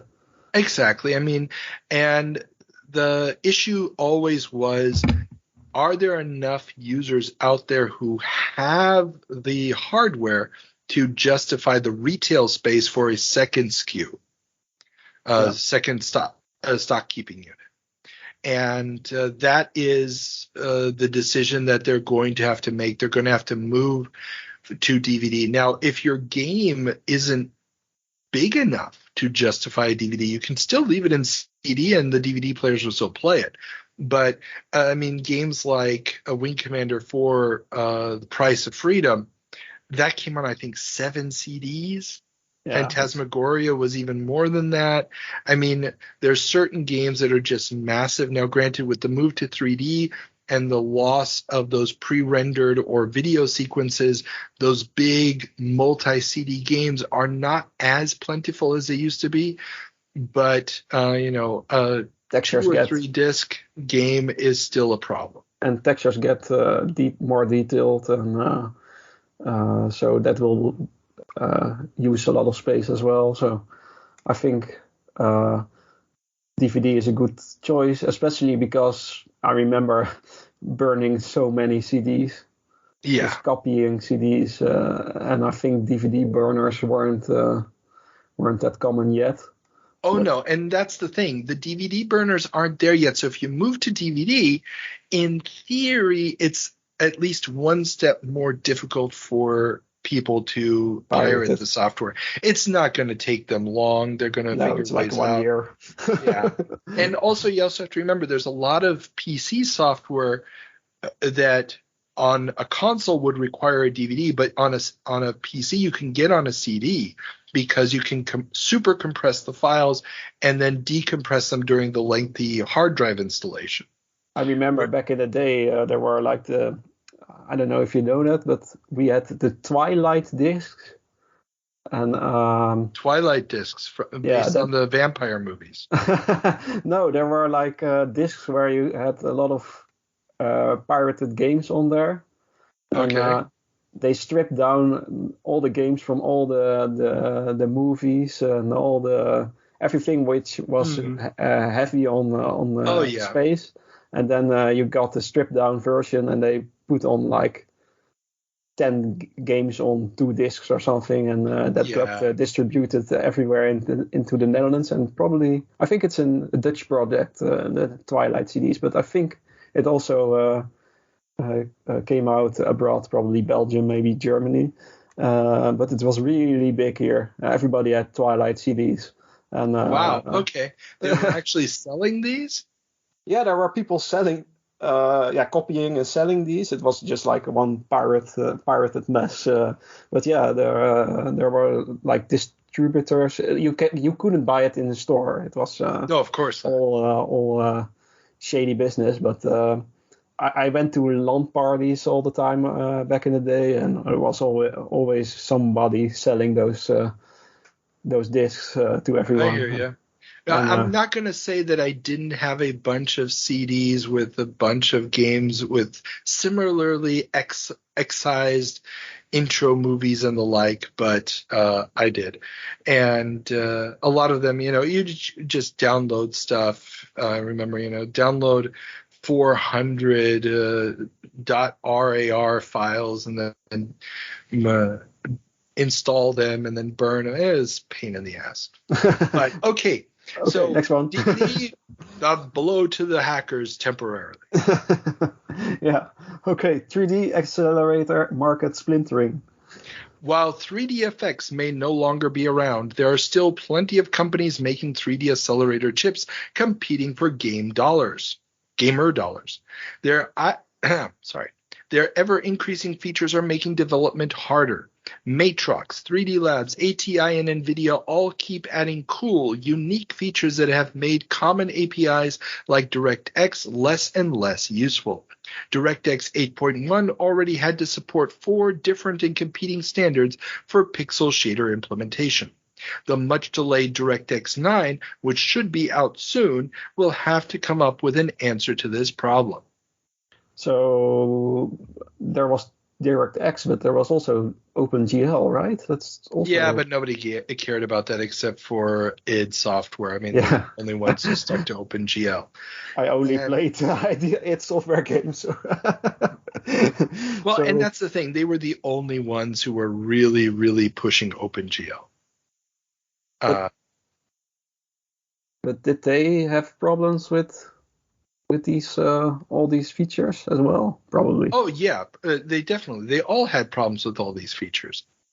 I mean, this was where the Voodoo, the Voodoo standard of chips that were from 3DFX had their own API glide.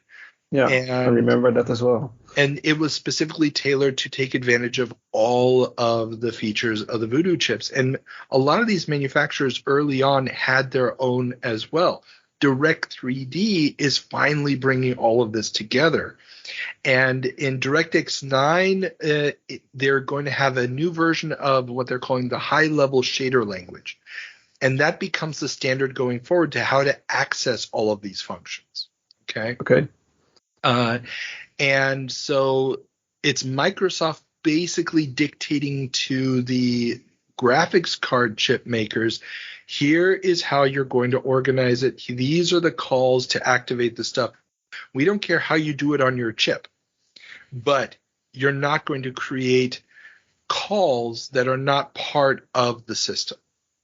Okay, it makes sense.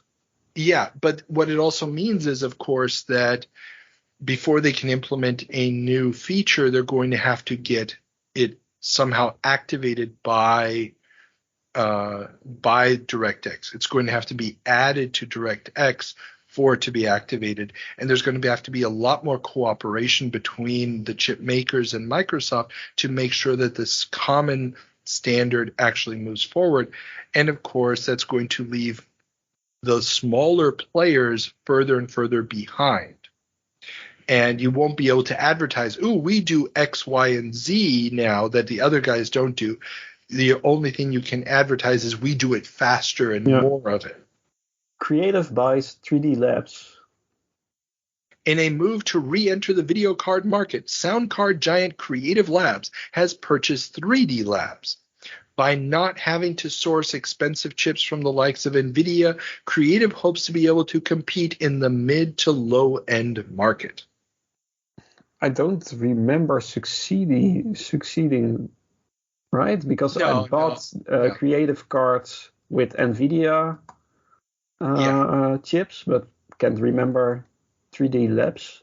Yeah, 3D Labs is one of these competitors at this point. They actually have a new chipset out that gets reviewed in a lot of magazines this month that is very, very impressive. The only problem was, and it comes up in some of the reviews, it's like, okay, in the demo, it can do these things, but where's the software that's going to support this new system? And that becomes the problem in Creative. So again, this is an issue that comes up often in the format of this show where we're using the cover dates. So it could be that a July 2002 magazine showed up in June in some place, but other July 2002 magazines in other countries show up in July. So, or maybe even before June. So here we get some overlap in the news. So we have some magazines reviewing 3D Labs' latest tech going, this is great, but will it get software support? And then we get this news that Creative has purchased 3D Labs, but doesn't actually intend on using 3D Labs for its high-end stuff. It intends on using 3D Labs for its mid to low range stuff. They want to be able to sell to office computers and the like. And the mid to low range stuff, no software incompatibilities. That's all been worked out. It'll work with Direct3D. And it's a vertical integration. And just like we saw with Criterion and EA, once 3D Labs belongs to Creative, if you're a competitor of Creative, because remember, a lot of these chips are being employed. It's not NVIDIA making the video card. It's some other company making the video card, like Diamond. And they're just putting the chip on board. So if you're Diamond, why would you choose a card using a chip from 3D Labs if you know that the money you're paying for that 3D Labs is going to a competitor? And so 3D Labs is very quickly just going to fall out of this. They're not going to be a player in this for very much longer. And Creative is, I don't know how long they stayed in the video card market. I'm not up on that, but they're never really that big of a contender. It was also a war zone out there. Oh yeah, it's terrible. Everybody is going after everybody. I mean, going through the magazines, I don't report on this a lot because it's such small incremental changes, but it's every single month in the PC mags. There's a handful of new video cards. It's every month. It's insane. And also the outrageous advertisement from that day. The outrageous advertisements, this card will, do everything, including, make you breakfast or something. And it's just, at this point, it's gotten ridiculous. It's gotten out of hand. It's becoming harder and harder for the average consumer to even have a concept of what all of it means. And it's further alienating people from the PC gaming scene and helping promote console adoption. And funny enough, ATI and NVIDIA are the only one who sort of survived this war, and they're also the only one who are in the consoles. So maybe there's a relationship. Oh, there's definitely a relationship because making these super high-end video cards requires such specialization, so much R&D. And Sony, I mean, they just like, screw it, why bother? Let's just buy something that's already off the shelf. Microsoft has already done it. Nintendo is basically going to do it too. There's really no point in the console manufacturers to do that side of the research and development. And instead, they're going to start focusing more and more on themselves as marketing tools for this hardware. And that's an evolution that's still a few years out in the future from where we are right now. At this point, console manufacturer, except for Microsoft, means we make bespoke hardware. Or at least we co-design bespoke hardware. And Microsoft is just like, now we buy it off the shelf, and when we're going to be a service provider through Xbox Live. Yeah. Okay. Okay. Let's speak more about hardware. Yes. PCI is dead. Long live PCI Express. The now aging PCI standard for PC add-on cards, first introduced in 1992, is finally making way for a new generation of faster tech. PCI Express, or PCIe for short, will boast a whopping 200 megabyte per second transfer speeds and replace both PCI and AGP standards on future PC motherboards come 2004. Yeah, and it still survives.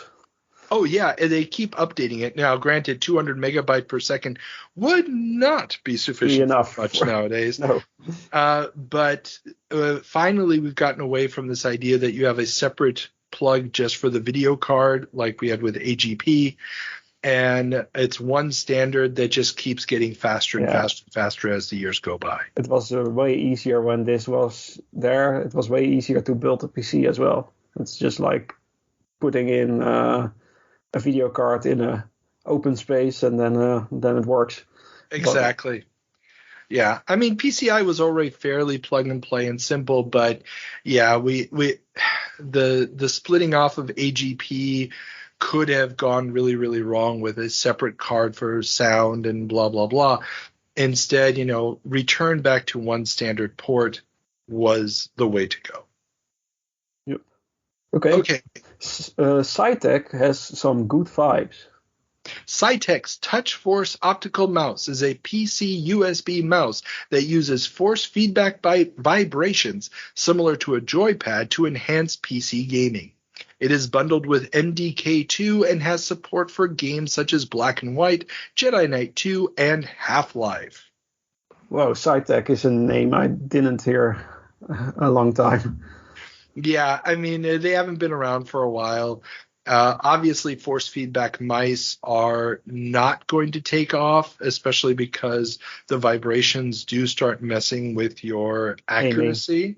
There's a really funny videos of people building a force feedback mouse with insane motors in there, and just look at those up on YouTube, and you see monitors shake off the desks because of the vibrations. It's really, really silly, but really cool to watch. But I think it could work, like a little vibrations. I think. I mean, if you did it, it's like this.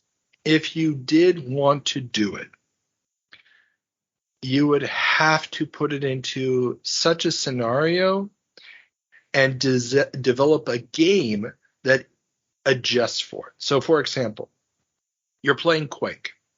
You've got a shotgun. Have you ever fired a real one? No, never. Wouter? Yeah. Never. Okay. Now, here's the deal.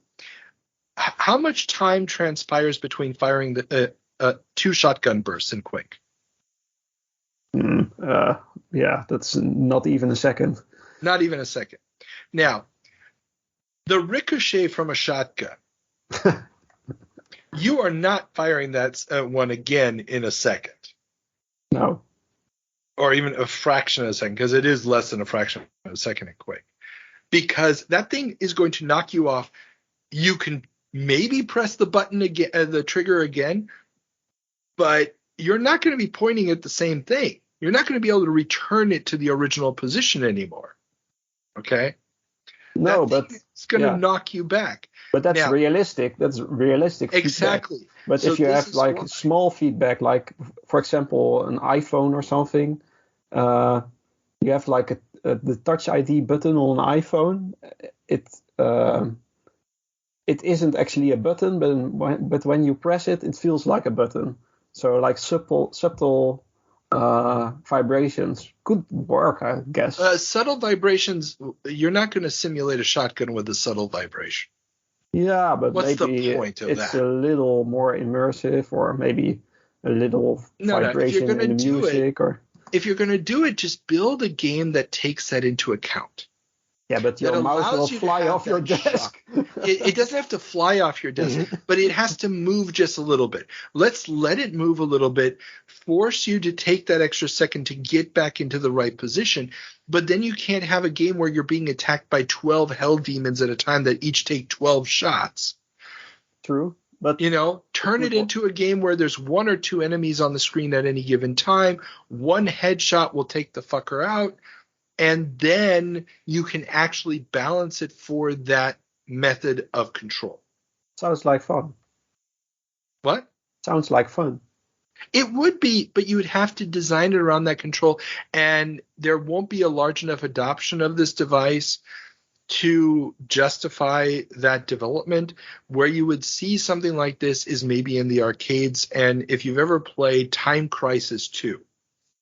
Have you ever played Time Crisis? Yeah, with the force feedback on the gun, where the slider on the gun, the recoil slider on the gun goes back and forth, and it really, when the motor's working properly, it really feels strong. It's like pa pa pa pa pa pa, and it'll shake your hand, and you have that slight deviation from accuracy when it's really going at it. That is where you want it, but. I mean, do you have 30 guys shooting at you simultaneously on the screen in Time Crisis? No. You might have 6 or 7 targets, but they're not all shooting at the same time. But there's not enough shooting games on the PC which would justify this. Right? No, there isn't. Sniper Elite, for example. Well, I mean, you can get your light gun games like House of the Dead and stuff on the PC. But I mean, any game where you're also having to move the character like a first-person shooter, you can't do this. For the simple reason that if you are trying to line up your shot through the motion of the character as well as the motion on the mouse, and you have to deal with the recoil effect, you're going to go insane. Well, I disagree. Well, I think I'd love to see it done. I'd love to see it done. I just don't see a purpose in doing it on the mouse. No, purpose. What's even purpose in video games? So this is true. I will grant you that touche. Good point. Okay, let's move on. Actuality brings 3D to life. Actuality Systems has released a range of virtual 3D displays. The displays look like snow globes with spinning small projectors casting lights that form 3D objects that you can walk around in full color. The tech would be installed in a few research facilities, but judging by videos of the device, it is just as annoying as frag. So like the holograms from Star Wars. Basically, it looks like that with the same flicker, and the problem is that the little, I'm guessing they've got to be LED lights that are spinning at the base of the snow globe, make a lot of noise, and you see them constantly. So there's like these spinning little lights at the bottom flashing upward. It's just not very good. There's a link to it in the show notes to video of it. It's no. Just no. Would be a fun little relic to have on your desk or something. But it would be a fun little relic to show off, but yeah. Now, Actuality is going to declare bankruptcy and be dissolved following a patent acquisition in 2009. So, yeah. That didn't work out. No, it did not work out. Okay, let's continue on to anti-game violence news. Judge rules First Amendment doesn't cover games. In the month leading up to E3, Judge Stephen Limbaugh, uncle of Rush Limbaugh, ruled that a county ordinance in St. Louis, Missouri, which regulated the sale of video games on the basis of violent content, could go forward as the U.S. Constitution's free speech protection could not apply to interactive media. This case would be overruled on appeal, and the appeals panel would order Judge Limbaugh to issue an injunction against the St. Louis ordinance. Wow, this is a difficult story. Okay. So just to give a little bit of background, St. Louis, Missouri, I believe we mentioned this a few months ago already. They passed this ordinance that's like the version of a law for a city. I'm oversimplifying. And what they put in a bunch of different restrictions. Part of it was for arcades, but part of it was also for the sale of games, to prohibit the sale or access of these violent games, and the definition of violence was totally nonsense, to minors. And of course, the video game industry, through one of its organizations, sued, saying that this was an unconstitutional violation of free speech. And this ultra-conservative douchebag judge said that the First Amendment could not apply to and remember, this is not a federal judge as far as I can tell. This is just, it's got to be federal since it's a federal question. I don't know. But whatever the case may be, he argued that the First Amendment didn't apply because, amongst other reasons, it was an interactive medium. That means that the speech is not controlled by the programmer or the publisher, but it's contributed to. Movies would be covered, as is long historical precedent. Or art. Yeah, because, it's a fixed medium, but video games not fixed because the player is adding to it. So the fact that the player is deciding to blow up the ships or kill the zombies or whatever means that the player is the speaker. Okay. And so that the software association, the software publishers, can't get protection for their speech because it wasn't their speech to begin with. Wow. Okay, Which granted, the Supreme Court had already established in precedent that that's not the case, that's not how to interpret it. But it is a creative interpretation if you're desperate to want to uphold this kind of anti-violent game law. If you want censorship to apply to video games, this would be one way to do it. Because the idea of protecting people's speech is to protect their expression of ideas. But if the player is the one making decisions, then no. Or you have to have the video game company come in and say, I'm sorry, but in Gradius, the only way to survive the game is to kill the other guy. Yeah, but all the decisions the player could make are programmed by the developer of the game in there. But for example, if there's no non-violent solution to the game, like Doom, can you make it to the end of Doom without killing? Probably not. Maybe one person in the world can do that, but probably not. There are certain moments when you have to pick up items dropped by characters, and they'll only drop them if you kill them. Right? No, I don't think. Are there any keys that are dropped by any characters? No. The keys are always you're right. Keys are always. I think you can finish the game with that. Maybe the final boss you have to kill, but you have to kill the bosses. So okay, but so here's the thing: if you're not giving them any options, that would be one thing. But then again, I don't think the software publishers want to go on the record saying, we're making games where the only thing you have to do is kill. Mm-hmm. That's not the line that they want to toe, because there's a lot of anti-violent video game regulation going on at this point again. It's flared back up. It's an every 10-year cycle, it seems. So, but the best part is, and this is the lawyer in me talking, what the appeals panel of judges orders this judge to do is a real bitch slap. Because not only do they tell him, and normally they're just like, this is how you should have done it. Please reconsider. So it's not, you have to do it this way. It's please reconsider. It's a nice way of saying you screwed up. But, you get to save face by saying, I've reconsidered it. In this case, they're just like, no. You're going to. This is the way how you throw should it do out. it. And you wanted St. Louis to win. St. Louis is your side. You're going to be the one signing an order telling them to fuck off. Pardon my language.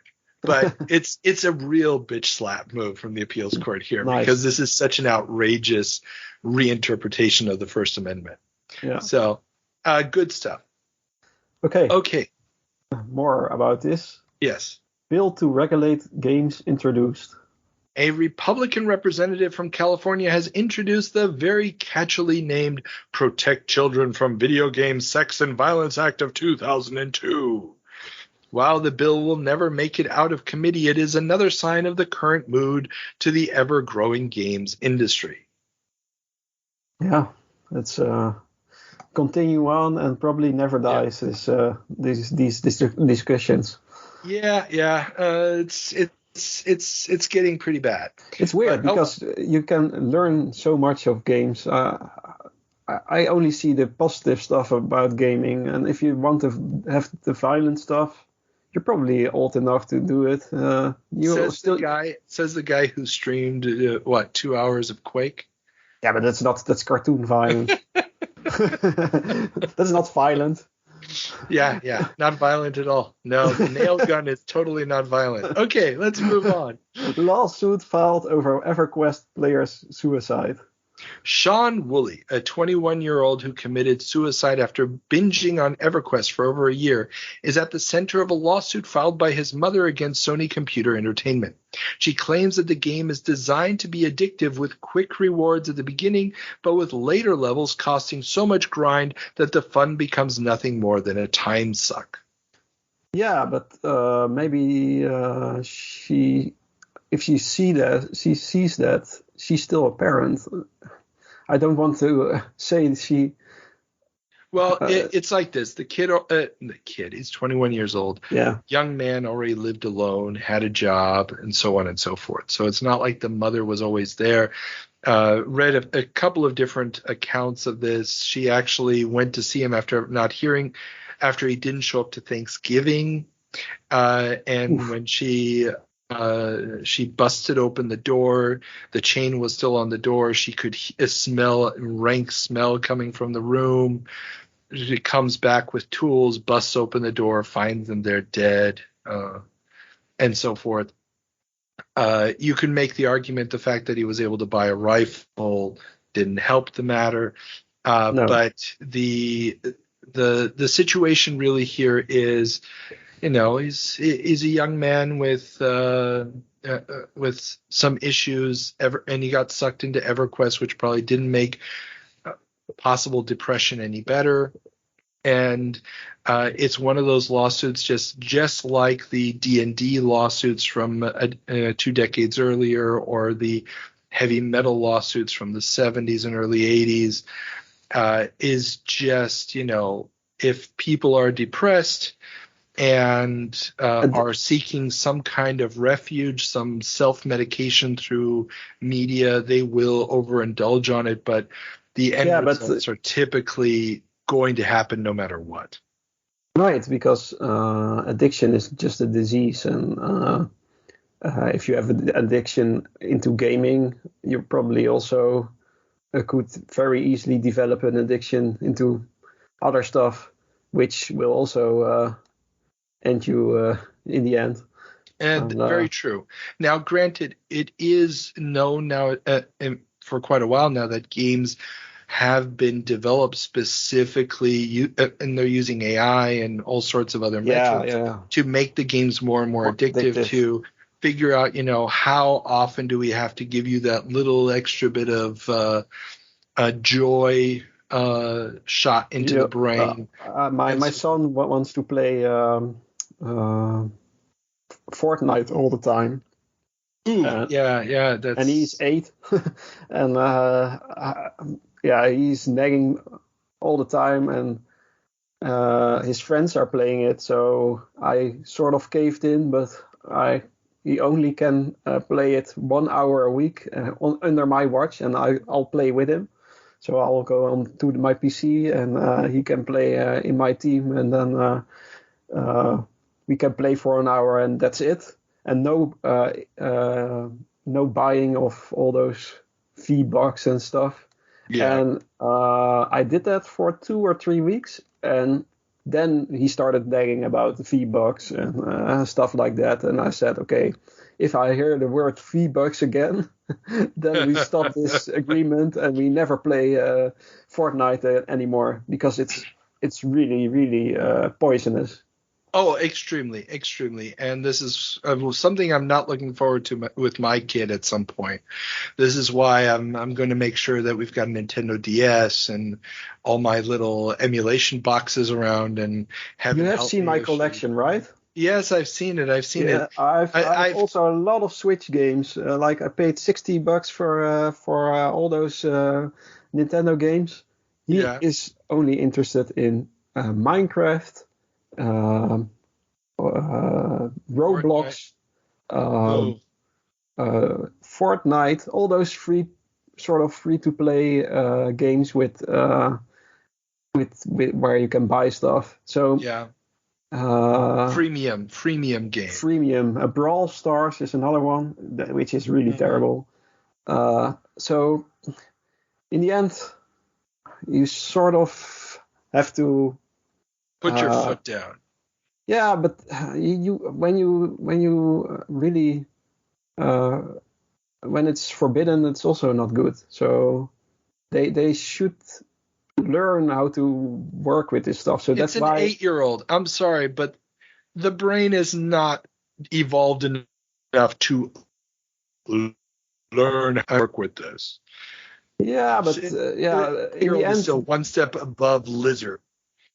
Yeah, but 3 years later, they will have their own phone and their own tablet and stuff, and they will install it anyway. Yeah, but they won't have their own credit card, and they don't have to have the password to the App Store. Daddy can have the password to the App Store. Yeah, but I don't know. I want to dabble into it to see, and I also want to pay attention to what goes wrong. And Nokia is making their old school phones again. Sorry, I'm trying to practice my hard ass father role here, so that I know it's going to be a goddamn nightmare. Let's move on from the sad story to another sad story. This one's really reacts to calls for censorship in Germany. In the wake of the mass shooting at a school in the German city of Erfurt, Vivendi Universal has announced that German owners of English language versions of No One Lives Forever 2 or Counter-Strike Condition Zero can trade in their copies for the censored German versions for free, and will also get one of 3 games, Homeworld Cataclysm, Ant Empire, or Pharaoh, for free. So the reworked censored German versions, you still shoot everybody, but the blood is green. So what's really the difference?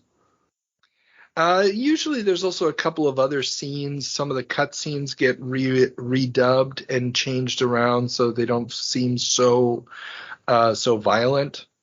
But it is, it's just a patch. There's a big debate going on in Germany at this moment. We talked about this last month as well, where they were considering censoring Counter-Strike as an online game. It would have been a first. This idea of censoring the online games that it hadn't happened before. They decided not to because of the interactivity, because of the people playing with one another, and that decision happened. They start deliberating that decision before the shooting, and the result comes out just days after the shooting.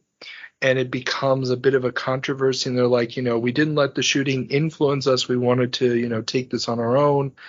Luckily, this school shooting becomes a one-off in Germany. We don't get another one ever so far, knock on wood. And it was a pretty nasty bit of business. But it is one of those moments when, it could have gone both ways. And this is really the beginning of a big loosening of the restrictions on video games in Germany. That's happening at this point in time. So much so that within a couple of years, you're going to be able to freely buy and sell games like GTA 4. Okay. Yeah, I always found it a bit ridiculous how they handled censorship, because you're still shooting stuff, and maybe it's different to shoot a robot or a zombie different than shooting a human, but Yeah, it was always just the question of is it the murder simulator, if you will? Is it violence against human beings? And the robot thing kind of got through. This is why, if you've ever played the German release of Commando on the Commodore 64, they redrew the sprites of the people to make them look like robots. Yeah, and also, for example, Carmageddon or something, I think. Yeah, Carmageddon, I don't think that ended up on the index. I believe that ended up on the index of games that you can always sell the game, you just can't advertise it or display it in a retail store. So I remember that Zombies or something. That's also possible that they changed it to Zombies. I wasn't in Germany at the time Carmageddon came out, so I honestly missed out on that one. But, well, you better have the uncensored version. Okay, let's continue on. About legal wrangling. Ubisoft sues Take-Two over unpaid royalties. Take-Two has been ordered by a court to pay Ubisoft's Red Storm studio £3.145 million, and they are still suing for an additional $6.3 million. The full trial is set for mid-July. So what's this sue about? Okay, so before the launch of GTA 3, Take-Two was hitting some real financial problems.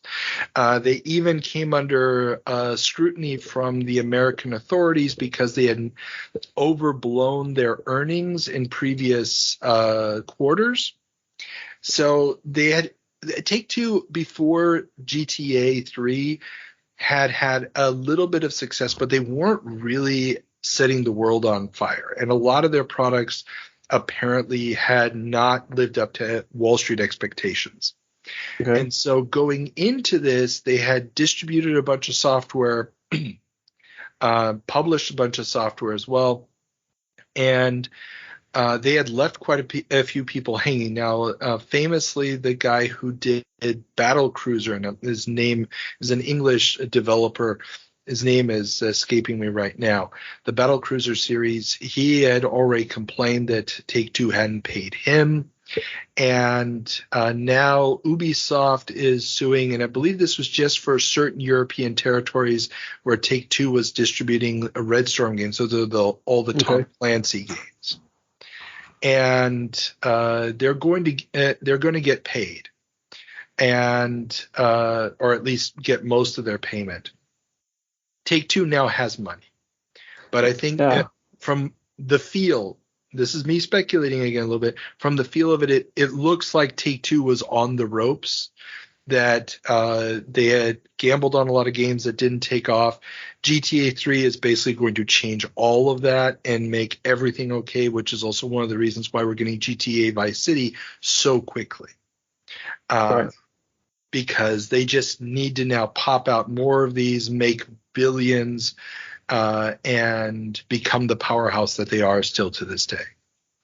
Okay, yeah, it's a really confusing story because Ubisoft, why wouldn't they publish their own games? It's because the Tom Clancy stuff is extremely violent. Oh, so that's yeah, and so because it's a French company and they publish it in US. I don't know which territories. Now they sued in England. Okay, but that doesn't mean that it was necessarily for those territories. Like I said, and remember, this is 2002, so these would have been royalties that would have accrued at least a year earlier, especially if they're going to a trial already. So it's very likely Ubisoft didn't want to necessarily be directly involved with militaristic stuff post 9/11. I mean, it's a very different atmosphere, and Ubisoft has a very specific image at this point that may not necessarily line up with the Tom Clancy license. And Ubisoft probably wants some of that GTA 3 money now. Well, they just want the money that's owed to them. It doesn't matter if it's GTA money or not. Remember, you don't get to go to trial immediately for no that's reason. True. Yeah. So the fact that they're already going to a trial in July means that this has been pending in court way before GTA 3 became a big deal. So Take-Two just pays and shrugs about it, probably. At this point, yes. They probably weren't shrugging about it before the GTA 3 money came in. But now that the GTA 3 money is in the line, they're like, yeah, we don't care. Whatever. No, whatever. Okay. Phenomedia admits lying about revenue. Did I say that right? Phenomedia. Oh, it's German. Yeah. The German developer publisher of the insanely popular, and I say insane because there's no sane explanation for the popularity, Moorhuhn series of casual games, Phenomedia, has admitted that 1/3 of their stated 2001 revenues were simply made up. Wow. The company is also the publisher of the Gothic RPG series, and with Gothic 2 about to come out, losing 40 of Phenomedia's 90 employees is not confidence-inspiring. Wow. I remember that I think that's they all made really German games, I think, but Gothic is also sort of known in the Netherlands as well, but I don't think it's... Gothic is the one that sort of broke through. Yeah, but not really big, I think. Hardcore RPG fans. Yeah, it's not the most popular game series in the world. It has a lot of weird little quirks. But Gothic 1, 2, and 3, and then the spiritual successors, the Risen series, are popular amongst the hardcore RPG fans. Yeah, probably also, I feel it's really a European product. Yeah, it's basically RPGs for those who love their stats, who love 1,000 different options and so on and so forth that are not just cosmetic. And yeah, it's just not a series that was going to find a tremendous user base overseas, but Gothic did take off a little bit. And the Moorhuhn series, for those who don't know, they tried to translate it in a couple places, and it's just a little shooting gallery. It's like these little pre-rendered cartoony birds fly across the screen and you're shooting them. And sounds fabulous. These characters become super popular. It was one of those things, where you could buy a really cheap CD with the game on it, and it was, quick little fun thing to do on your desktop computer. Then they did kart racing games and everything else under the sun with those characters.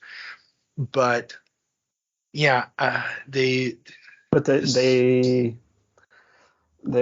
creative books and bookkeeping and well, here's the thing. This is coming about 1.5 years, 2 years after the German media stock market bubble burst. So while in North America you had the .com boom, and in France you had the video game boom, which is why companies like Ubisoft and Infogrames could go on such large shopping sprees. In Germany at the same time you had a stock market boom built around media companies, primarily movie and cable television. Those companies went insane. Their stocks were worth tons. They could issue new stocks all the time and make tons of extra money. And, of course, the profits were never there. We're going to see big bankruptcies, like Kinowelt is going to be one of the big ones. Koch Media gets into huge trouble with this, and so on and so forth.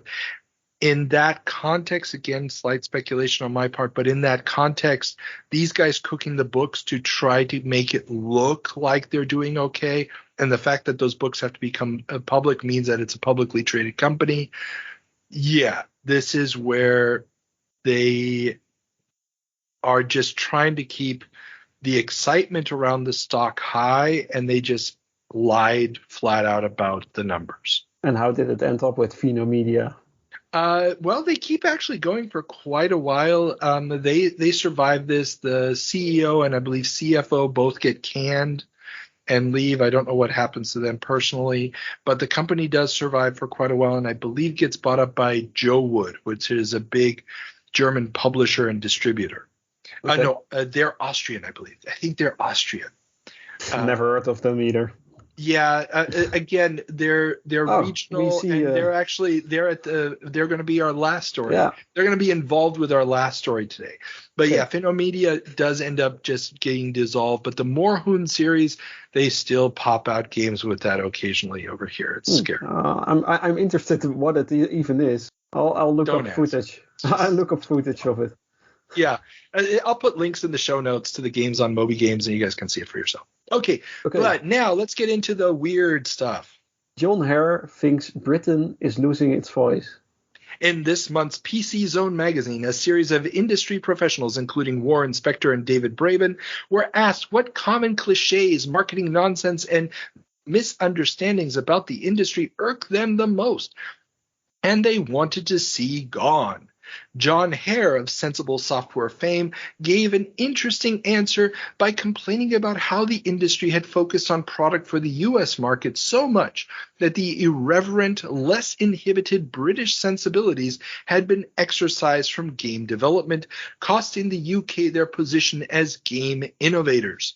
The magazine thinks it may just be sour grapes that the never-released Sensi adventure title Sex and Drugs and Rock and Roll never found a publisher and sank the company. Well, in a way, he's right. It's sort of globalization of gaming happening around that time. And also Japanese studios struggled with having their own identity. And they also, so I think, what's nowadays there's no real Britain game anymore, or like, I think. There are occasionally, but these are very, very small budget titles. It's the same thing that happens if you look through, if I go to a German store, a German electronics store, I will find products that are very much tailored to this market. That you may not find in another market or may just be available as electronic downloads. And this is partially due to the fact that production budgets are getting so high that if you want a game that's going to be appealing to people, you're going to have to make it for more than one market. I mean, it's not everybody likes toilet humor. The irreverent stuff, like the first pre-Sensible Software is the title, but first game that the group released was what was it called? Daughter of Charlotte, which was originally called Daughter of Harlots, which was this weird action game with these naked succubi flying around and stuff. That would have been fine in the English market. Mm-hmm. Yeah, but still, in the US, it caused a little bit of controversy, but you're not going to be able to sell it elsewhere. I mean, you're going to have to tailor it. Or for example, in the 80s, you had a ton of video games based off of British TV shows, like How to Be a Complete Bastard and stuff like this, where those shows were unknown outside of Britain. You couldn't sell the game outside of Britain. But it didn't really matter because production of the game cost you the time of maybe 3 teenagers over 2 months or something. And then you had the game maybe a little bit more. But the investment was small enough that you could justify a game in a single territory. Morhoon is the perfect example of this. Right. A game tailored to Germany, especially where the violent games are so restricted as it is, that suddenly this simple little game can suddenly have a marketplace. But also there is GTA 3, which is a British product, I think. It's a British game. And it also has British violence. And it has that very, very British sense of humor, but it's disguised as an American game.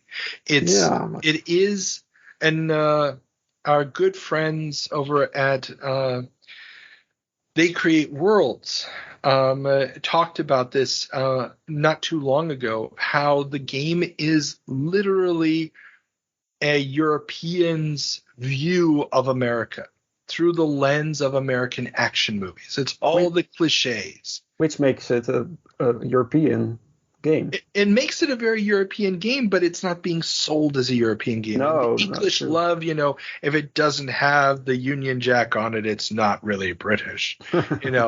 If you look at old games from the 80s like Stiff Lip and Co. or Jack the Nipper and so on and so forth, these are games that felt very, very British. You are not going to confuse this for anything other than a British product. Yeah, but what you say, it's like nobody wants to play these outside of Britain. And they're going to have very limited appeal. I mean, they played outside of Britain. They just had a very limited appeal. Right. And, if you're investing all this money, you're going to go for the biggest possible audience. And that takes us back to the conversation about point and click adventures, blah, blah, blah, blah, blah. Okay. Moving. Oh, and John Hare, I should just say this as a side note. One of his other things that irked him was this battle for more and more video cards, and the best only make games for the top cards. And he was like, if we just made it for a lower spec, we'd have a bigger market. And this is where I agree with him that more people would be able to play it, but I also disagree with him that more people would buy the game, because I think that it would just open up to a lot more piracy from the people who aren't going to be upgrading their computers because they're not investing money in it, on PC at least. Console, of course, is a different ballgame, but that's where people are still making games for the PSX at this point in time, even 2 years into the PS2. And those are, cheaper productions, cheaper graphics and everything else, but they're appealing to that very to that audience of people who aren't upgrading. Yeah. Okay. Moving on. Deus Ex movie rights sold. With the Tomb Raider and Resident Evil movies making bank, the licensing of video games continues to be hot. Deus Ex has now been picked up for an adaptation with Laura Ziskin, one of the producers of the recently released Spider-Man film, attached. What a great movie that was. Oh, that first Spider-Man movie, that just blew everybody away. I mean, the Deus Ex movie. The Deus Ex movie never happened. I know. Yeah. Deus Ex does not end up making it to the theaters. I can see why not. Yeah, it's a game about everything, about freedom. You can choose your own path, and exactly. And that doesn't work in movies. You don't have that. So it would have had to it would have required major. Helicopters are back. Can you hear that? No. Okay, weird. Okay. Oh, it's right overhead now. Okay. But it would be really like just a cyberpunk movie, probably.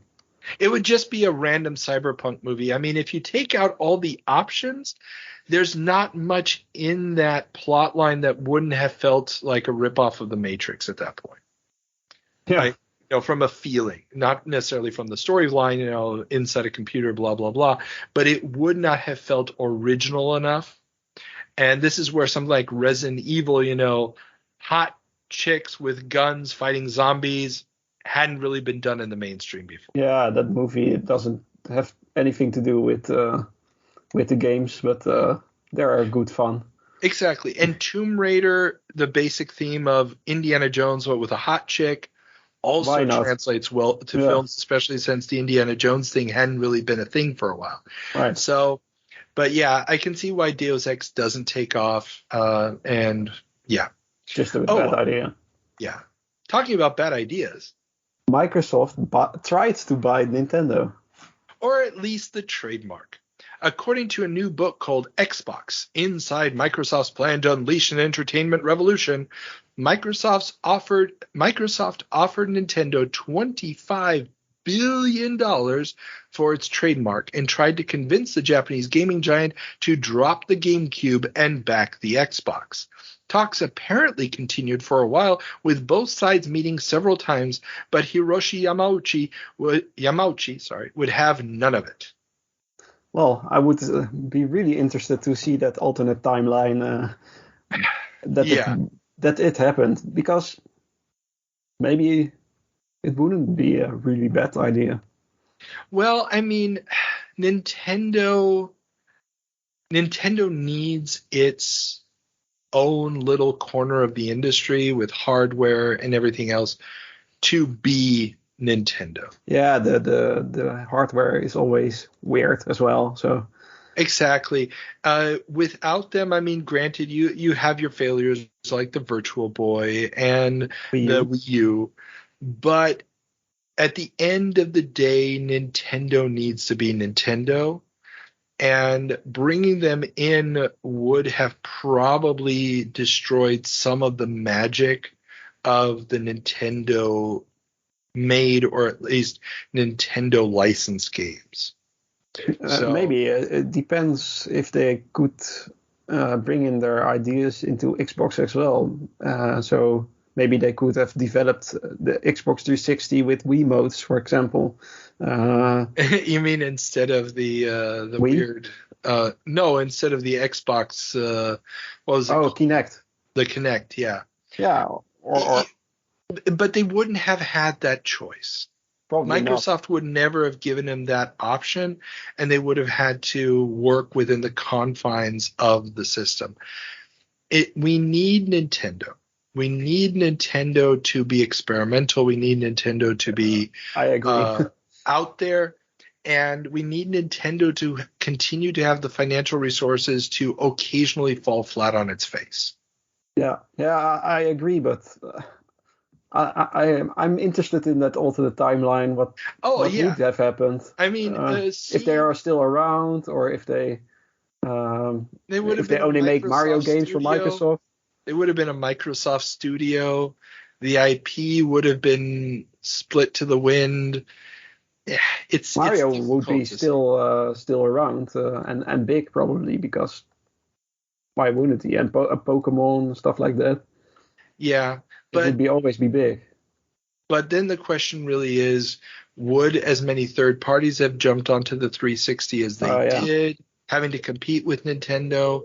Or would it have been more of a situation where, like with Nintendo consoles, the number of third-party games is always somewhat limited? I don't know. Yeah, but they also only have to develop for one system, so the choice is easier for third parties to also make for Xbox. I don't know. It could be interesting, but all speculation. we definitely would have seen more ports to PC because Microsoft would have put pressure on that. Yeah. We would have seen Mario on PC. Metroid Prime on PC would be a good idea, I think. Metroid Prime on PC would be fun. Yeah. But, oh well. It isn't that way. Okay, next one. True. Fish Tank Interactive get bought up by Joe Wood. Fish Tank, the game publisher of German board game and jigsaw puzzle giant Ravensburger, has been bought by Austrian publisher Joe Wood. The brand will cease operations and be merged into Joe Wood, making them the largest publisher ahead of CDV in German-speaking Europe. So what did Fish Tank make? Because I know Ravensburger, so that's how we say it. I always thought it was a Dutch company, but I guess not. Yeah, Ravensburger is German. Yeah, but it's really a Dutch name. Or you can also make it a German name if you want. I mean, there aren't that many differences between the languages. Hate to break it to you. I know. There's quite a few. English is also the same, right? No. English has a German root, but after the Norman invasion, the grammar and everything goes in a French direction. This is why you don't have declinations in English anymore. Right. You don't have an accusative, a dative, and so forth. So that is why it is very much a different language, even though it's still, from an academic standpoint, in the category of Germanic languages, but that's just because that's the root of the language. Yeah, and it's pretty easy to learn from a Dutch perspective, I think. Yeah, exactly. Yeah. Anyway, but Fish Tank. Fish Tank did things like Evil Island, Swine, Rim, Battle Planets, Aquanox, Ether Lords, Car Tycoon, Archangel, and Arx Fatalis. Now I just read through the entire list of their games that's on Moby Games. Some of those sound familiar, but Yeah. Fish Tank was basically designed to do more adult fare. And it was a way for Ravensburger to move away. So they had Ravensburger Interactive, which was for their kids stuff. And Fish Tank was supposed to do big games. Now, none of these really hit big. And I knew about Fish Tank going into this because friend of the show,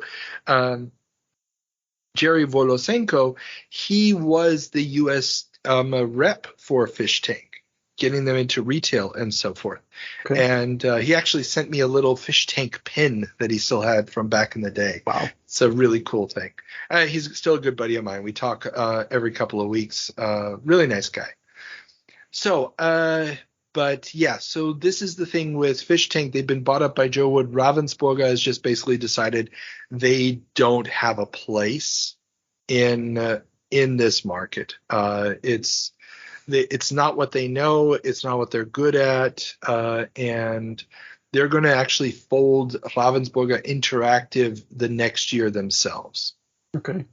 And Joe Wood, does it still exist? Joe Wood is a very good question. And Ravensburger Interactive, I just saw actually published a couple of the Moorhuhn games. I just noticed. So there's a lot of cross-pollination here. Joe Wood ceases functioning in 2011. Huh, that's not even that long ago. No. Well, it's 10 years ago, 11 years ago now. But yeah. They filed bankruptcy, and they were bought up by Wingforce Invest, a subsidiary of Go Game Outlet. Never heard of those either. Yeah, these are all basically German companies or German-speaking Europe companies. Okay. And announced they've taken over Joe Wood along with all brands, products, and some subsidiaries, including the Adventure Company. Yeah, but apparently the Adventure Company keeps going. Okay. So this was, and they keep going until 2015. So, and that's all German. Oh, they did Costume Quest. Oh. No, they published it. This is just the European distribution, no doubt. Because it's from Double Fine. Yeah, and it was published in the US by THQ. Okay. Yeah. And there's actually a cartoon show. Have you seen that? No, but I also never played the game, so. Dude, you got to play it. It's fun. Yeah, but like Halloween isn't really a thing for me. It's like in the Netherlands we never had Halloween. Just now it exists. Do you understand the concept of kids putting on costumes and walking around the neighborhood? Congratulations, you don't need anything more for costumes. Yeah, but it's not something you have like warm feelings about. So maybe it doesn't click that much with me. That's possible, but I would still give it a quick whirl just because it's a very kid-friendly game. Okay. It's an RPG light. With some adventure elements, and the humor, the writing is very, very funny. I always love Double Fine. Yeah. The game mechanic gets a little tiresome. I mean, there's only so much strategy to milk from the game engine, but combat is over very, very quickly. And the sequel is actually also quite fun, puts a weird new little spin on the story, keeps the game mechanics almost unchanged. So it's definitely something I would recommend, especially if you're looking for something to play with kids. That is a good game to try. And is the long game? I'm looking. No, you're done in maybe 4 or 5 hours max. Oh, it's a short for game. An RPG. That's really.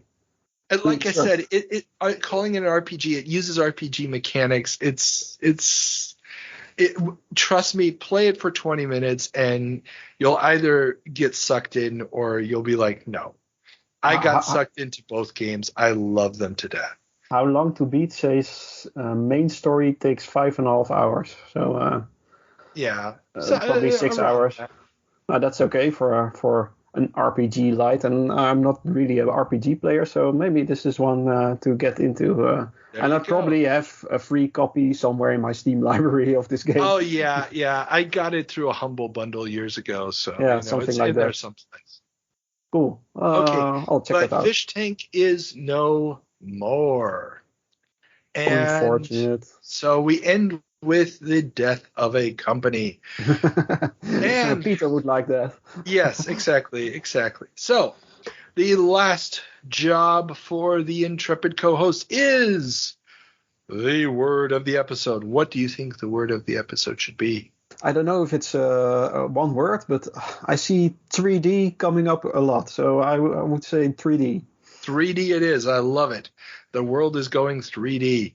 So, everybody, I hope you had a good time listening to us. As always, throw in a buck and the Patreon.